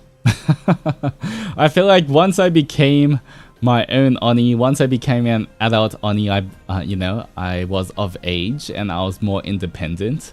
I've just been to... Every time I decided I wanted to go on holiday, I was like, I'm going back to Bermuda. Bye, guys. I think I've actually been to the Bermuda about, including the last time I went, about 7 times now. 6 or 7. I think it was 7. 6. 7. 6. I can't remember. It's been quite a lot though. Yeah, so for me, I don't know. I just love the Bermuda. You said 7, yeah. Sometimes I forget whether I counted, you know, the time I went to record the song or not. But yeah, it was around 7 then. 7 times. And it seems like it's going to be a lot more in the future, especially, you know, when the Dark Overlords decide to summon me again for different projects in the future. I will get to go back. But yeah. And other than that, I haven't really had the chance to explore Europe very much. I know when I was a tiny Oni, I went to the UK once. But I can't remember literally anything from that. Yes. It was when I was too small to remember, but I've seen photos of I was there. I just can't remember that. Yeah. So I guess most of my travels have been definitely in Asia. But yeah, one day I definitely do want to travel a lot more to different countries as well. To try out, you know, different cuisines and different food and everything. So yeah, that's kind of what hopefully in the future. I love traveling though. I love traveling. I'm fine with, you know, going on planes. I'm fine with, I don't really get jet lag too much. I can, you know, I don't know. I enjoy traveling. Do you have any specific cities that you definitely want to visit? Not really specific cities. I feel like it's just different countries. I want to go to all the countries. Especially now that, you know, I have a bit more life experience and, you know, I don't know. I guess I'm more comfortable traveling by myself. I kind of want to just experience a lot of the countries again. I mean, of course, it would be cool to travel with the Ravelin boys, any of the Ravelin boys I can travel with, but I'm not sure how it's gonna work out with like our schedules and trying to travel and everything. But yeah, we will see. Ravelin C to a win. I really hope in the future we can. Alright,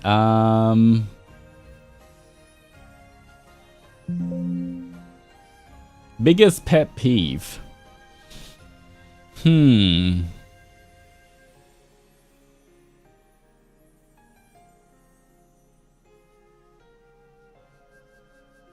Biggest pet peeve would be... What's a pet peeve? A pet peeve is like... something that annoys you. Something that gets on your nerves. Yeah. So, biggest pet peeve would be like, what's the biggest thing that like annoys you? Yeah, it gets under your skin.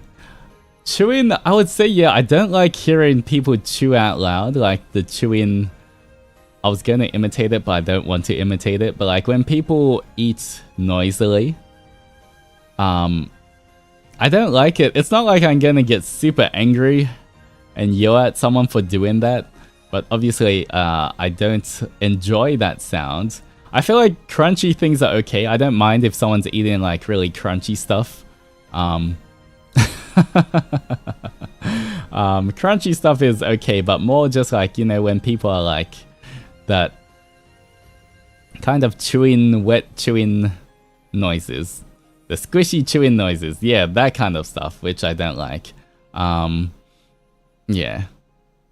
That's, I guess, one thing that I don't like. What about the sound when you have ramen? No, slurping is fine. Like, it's more... Slurping's kind of just like when you're getting the noodles into your mouth. But then, once you're eating it, then that's kind of when you should keep your mouth shut. I feel like to me, slurping is fine. When it comes to like a noodle soup, that is okay. Obviously, like, I've seen people who randomly, I don't know why they seem to slurp everything. One of my friends, he tries to eat rice and he slurps his rice. I'm just like, bro, put the spoon in your mouth. Why are you trying to suction the rice off your spoon? But, you know, yeah. Cannot stand mukbang ASMR videos, yeah. Guys, I would definitely do a mukbang in the future, but I can't do a mukbang ASMR. Like, if I did a mukbang stream, it would be more like a handcam stream where I show you the food, then I eat it, but you won't be hearing me eat it. But it won't be mukbang ASMR. It'll just be like, look at the food I'm eating and trying. And like, it would be more like a food review kind of stream. Like, say I decided to go try some, I don't know, some kind of desserts, or like, you know, I went to get like, say, some Filipino food for the first time, and then I can show it on stream and eat it. But like, yeah, it's more, those ones will be more focused on hand cam and I guess my review of stuff rather than me just trying to eat into the microphone. Because I know, you know, nothing wrong with that if you enjoy it. I know there's some people who really do enjoy it because, you know, the ASMR mukbang things, they can be really popular. I've seen some of the views they can get. But for me personally, it's just not my kind of thing. You know. So, yeah. I'll do it a bit differently for that one.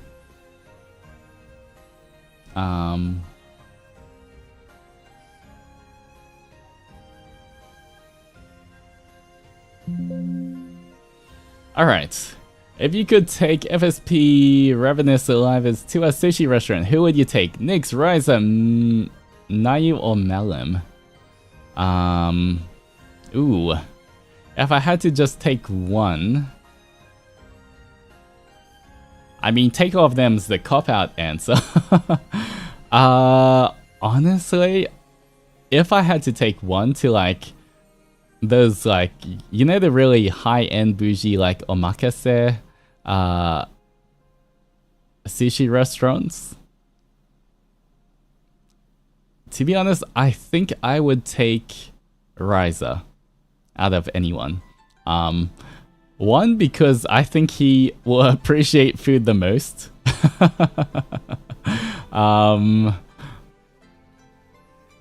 And you know, he kind of eats everything and appreciates everything, you know. I feel like we have similar tastes when it comes to food. We're not very picky. We'll eat everything.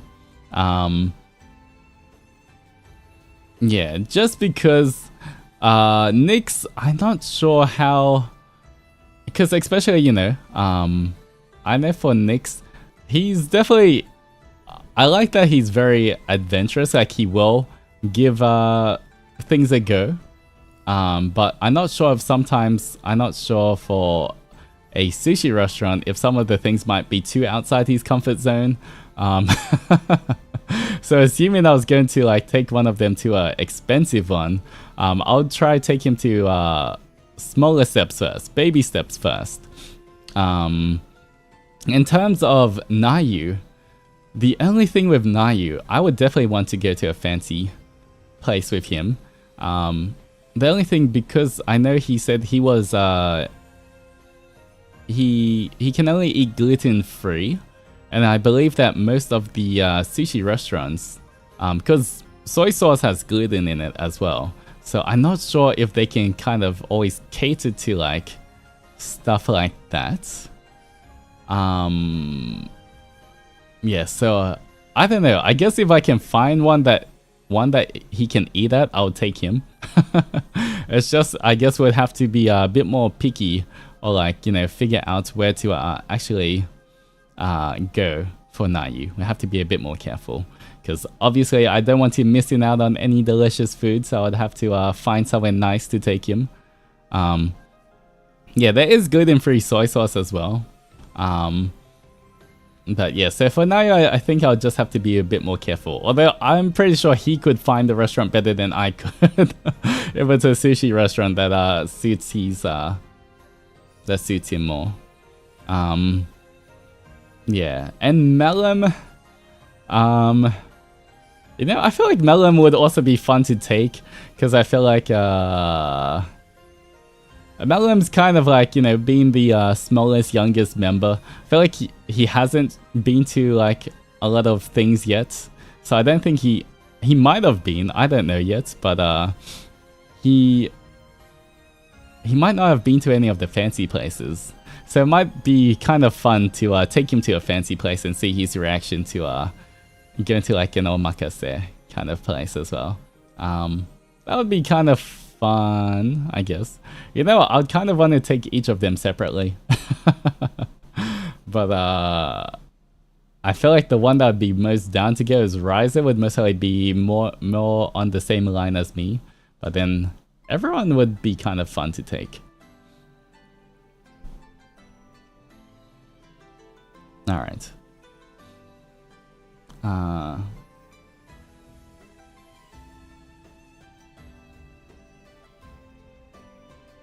next one.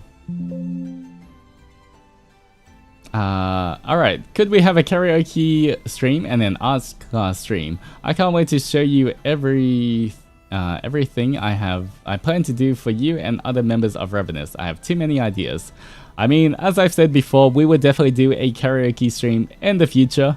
The first one might be unarchived, because I am trying my best to learn at least like 8 to 10 Japanese songs so I can do an archive karaoke stream for you guys.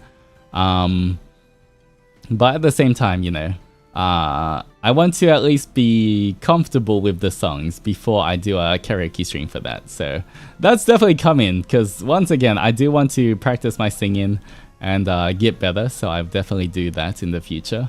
And of course, art class streams, I've already mentioned, I will definitely be doing that in the future. So you're getting both things, whoever sent it.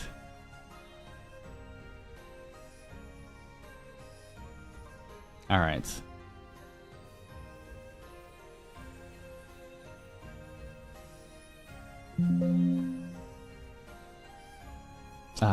Next one. I don't know if this got in cause my memory is bad. I forgot. Okay.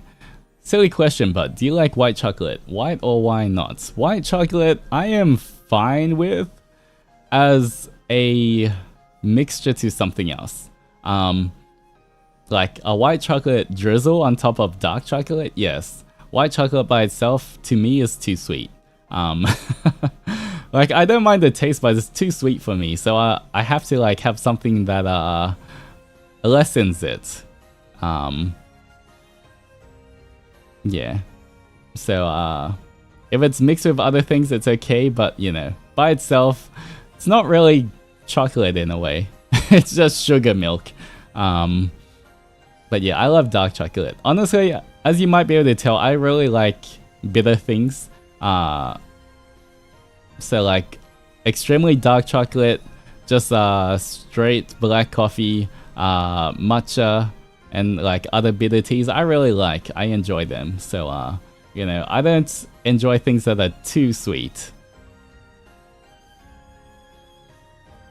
Actually, there is one thing. I feel like the only thing that, for some reason, I don't know why I like it, even though it's super sweet. Let me search it up. How do I even say it? I think it's called like baklava. It's like a it's kind of like a pastry. Yeah. I don't know why for that. That particular dessert, I know it's drenched in like sugar syrup and everything, but I don't know why when I eat it, I just, you know, I just really enjoy it.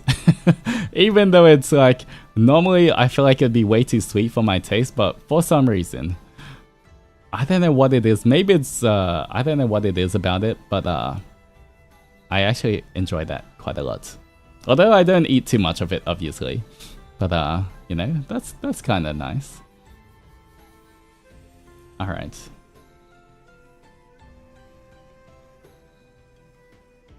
This is a very random question. What would you do if you became a magical boy? And favorite dessert? Alright. If I became a magical boy, I will hope I have a good magical boy outfit. I would hope my outfit looks good. And I mean, I guess if I became a magical boy, I have to go defeat all of the evil in the world, right? That's just a given. I guess I will have to go out and defeat all the evil. Although I feel like it'll be really cool, maybe not exactly magical boy, but I think it'll be really cool if in the future, Ravelim gets like idol outfits.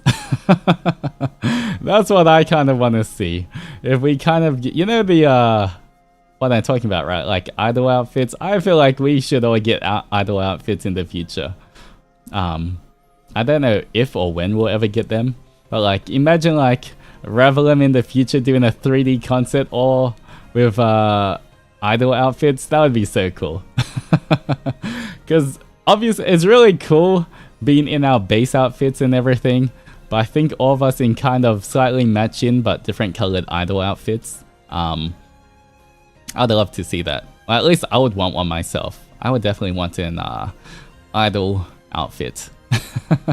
Maybe in the future I can request it. Alright, and favorite dessert. Favorite dessert.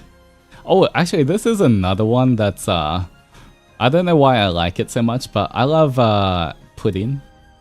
Like Japanese pudding. Pudding. Cream caramel. I don't know why I like it. That's also very sweet. But for some reason, I just like it. Maybe it's because it's a creamy, eggy taste. Like flan. Kind of like, yeah, like flan. But I really enjoy that as well. To be honest, even when it comes to desserts, I pretty much eat any dessert. It's just that when I eat dessert, I don't eat that much of it. Like, I'll be satisfied with a small dessert tart. You know, I don't need to eat a whole cake. Same kind of thing, like, you know, like Ben and Jerry's ice cream. Sometimes, you know, when I crave an ice cream, I'll buy that. Like, those pint-sized tubs. But I literally, like, I'll grab the whole tub, I'll get a spoon, I'll be at my desk, and I'll eat, like, 2 centimeters worth. Then I'll be like, okay, I'm done. I'm putting it back in the freezer. So, I don't know. When it just comes to sweet things, I do enjoy it, but it's not like I get over it quite quickly. But when it comes to like savory things, put me in any normal buffet and I'll finish everything at the buffet.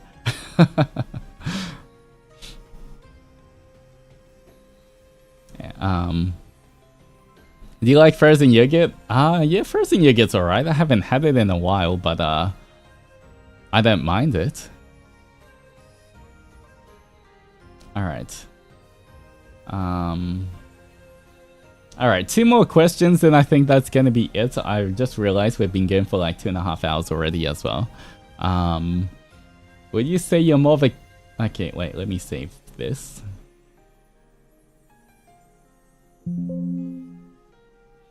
Alright, would you say you're more of a clean freak or a bit of a lazy mess when it comes to keeping your room tidy? Alright, looking at my room, I feel like I'm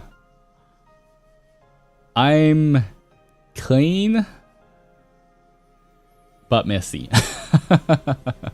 Like, I love cleaning my room and making it like super clean, and then things will start to pile up. However, the only things that pile up are things like Amazon boxes, or like, you know, stuff like that. So anything food related, like if I eat something at my desk or drink something, I would go clean it, like the dishes. I don't, you know how some people, they have like a bunch of dishes, like empty plates and everything on their desk? Like for me, I can't have that. Like I can have a bunch of open Amazon boxes stacked up behind me. That's fine. I'll throw it away eventually in 1 month. But in terms of yeah, but in terms of actual like anything that could be considered like dirty, or like, you know, even food or drinks, I make sure I wash that every day or every night. So I can't have like any food related items pile up in my room, because I don't want any smell or dirt or any bugs or anything getting in to my room or anything. So yeah. Is your room like male living space? Not really. I feel like I am quite good at interior design. If I just look at my room, I kind of like my room. My room's very well laid out. I have good lighting. I have lots of everything matches. It's everything is pretty much like a... It's kind of like a light wood color, so like a light oak kind of color, and lots of white, and I don't know, it's actually quite nice. I think it's the artist in me. But I feel like my room actually looks pretty nice. It's very matching. Everything matches nicely aesthetically. Even for my desk and my desk mats and everything, I made sure everything matched as well. Are you into minimalism? I am, but my room isn't minimalist. Just because I have a small... I mean, you know, I live in a room. I don't own my own place yet. Obviously, if anyone's seen the cost of getting your own apartment or house in the down underworld, it is, I think, the most expensive in the world, or one of the most expensive in the world. So eventually, when I get my own place, if I can ever do that, eventually in the future, if I ever make enough to be able to get my own place and own it, then I'll definitely go for a more minimal and like minimalist, clean aesthetic. But for now, I have to kind of like put everything I own in my room. Are you a book person? Sort of. Depends what book. I do enjoy reading some fantasy books, but other than that, you know, the only other books I'll collect is manga. Do you have plants? I do not have plants. I don't really do the whole plant thing. Just because that's going to be another thing that I would obsess over if I did. If I got into plants, I feel like I'll get like a bunch of them and then worry about them all the time and try, you know. So I don't have any at the moment. Fair yours or die. You have a green thumb. I mean, I guess it's kind of fun doing some gardening stuff and like growing vegetables, but you know, I don't really have the space to do that kind of stuff. Alright. But yeah, I would say at least for my room, sometimes, you know, I can let some boxes build up behind me, then I'll just throw them out and my room's clean super quick again. But I think for my room, it's definitely, I'm very particular, I guess, about smells. So I make sure that my room always smells nice. So in terms of tidiness, I feel like, you know, that's also why, you know, I have to go wash the dishes and everything every time. I'm not gonna leave an empty plate on my desk. But yeah, just as long as making sure things smell nice. Alright,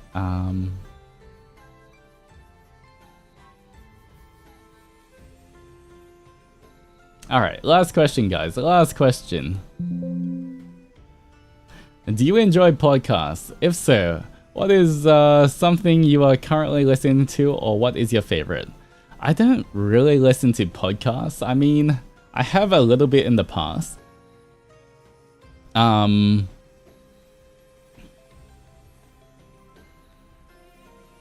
Okay, is that a room where you... I mean, yeah. For my room, I feel like at any point, give me 5 minutes and I can make it presentable to guests.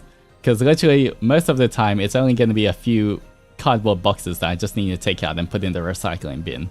Otherwise, it's normally quite tidy. So, you know, it's not like, oh, I need an hour to clean up my room if I have a guest. In terms of podcasts, I don't really listen to podcasts. To be honest, mostly the only podcast I have really listened to is it's like a D&D podcast. But I'm not sure if that really counts as a podcast or not. Because that's just listening to people play D&D.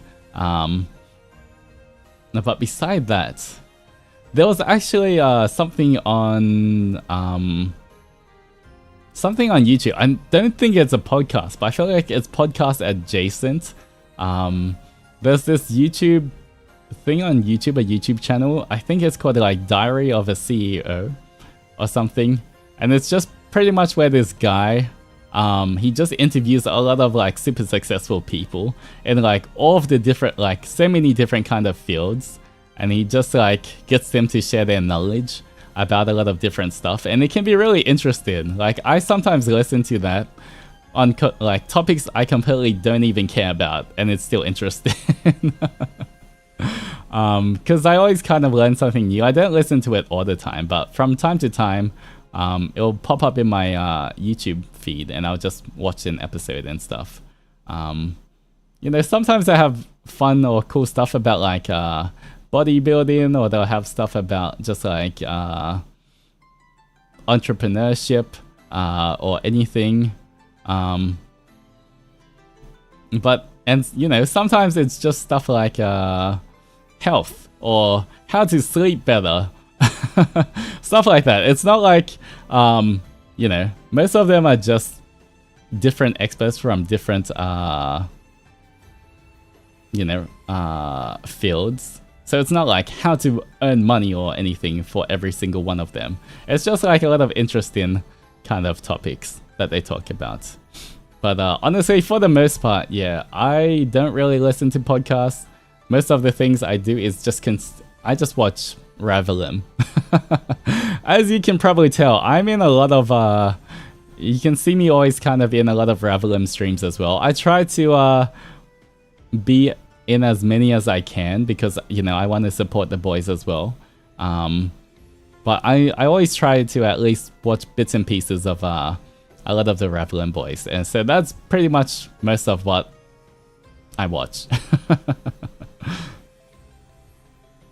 Yeah, you're a chatter? Yeah, because, you know, I want to, I'm here for the boys. He's one of us, I am. I'm here to support the boys.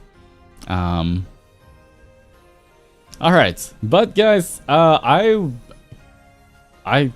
planned this to only be 2 hours, but once again, I feel like for Zatsus, they kind of, time really flies. It's been almost 3 hours. I was meant to finish like a little while ago.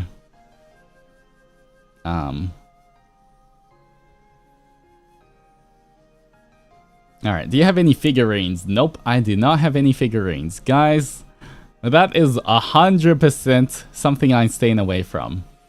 The moment I buy a figurine, I'm literally buying all of the figurines. I'm gonna invest in a huge display. I'm gonna like make a whole setup and scenery for all of the figures. I know for me, I'm gonna spend so much money if I get into that. The only time I would give in is when Ravelin starts getting figurines. If Ravelin gets Nendoroids or figurines, I'm investing all my money in there. But until that time, until that becomes an actual thing, I will be doing my best to fight not doing it. Anyway, let me see who is on. It looks like Melum and Ryza are playing. What are they playing? What are they doing? What are the boys doing? Aw, Stardew Valley, that's so cute. Alright. You know what? I will go... Who do I get to raid least out of Melum and Ryza?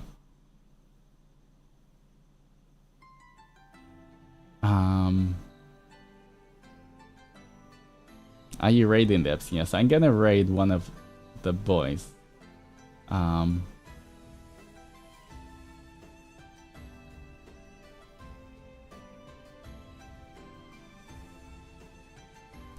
Split raid or flip a coin? Play eeny meeny. Alright, and Zenny stream as well. Okay.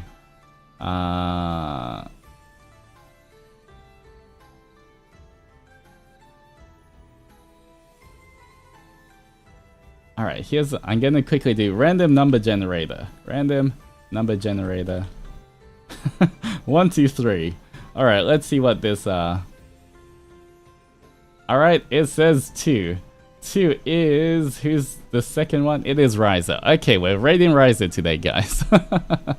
That is how we pick today. Ryza is... I'll send you guys to Ryza. Alright, to Ryza it is... okay, I hope you guys had a lot of fun. Once again, I will figure out how to do a proper art appreciation stream where I can, you know, do it properly without getting bonked by YouTube. So it should be a lot of fun. My next stream is going to be on Monday, 6 PM JST, guys. I'm not sure when I can release my schedule, but Monday, 6 PM JST, I am doing a collab with Melum.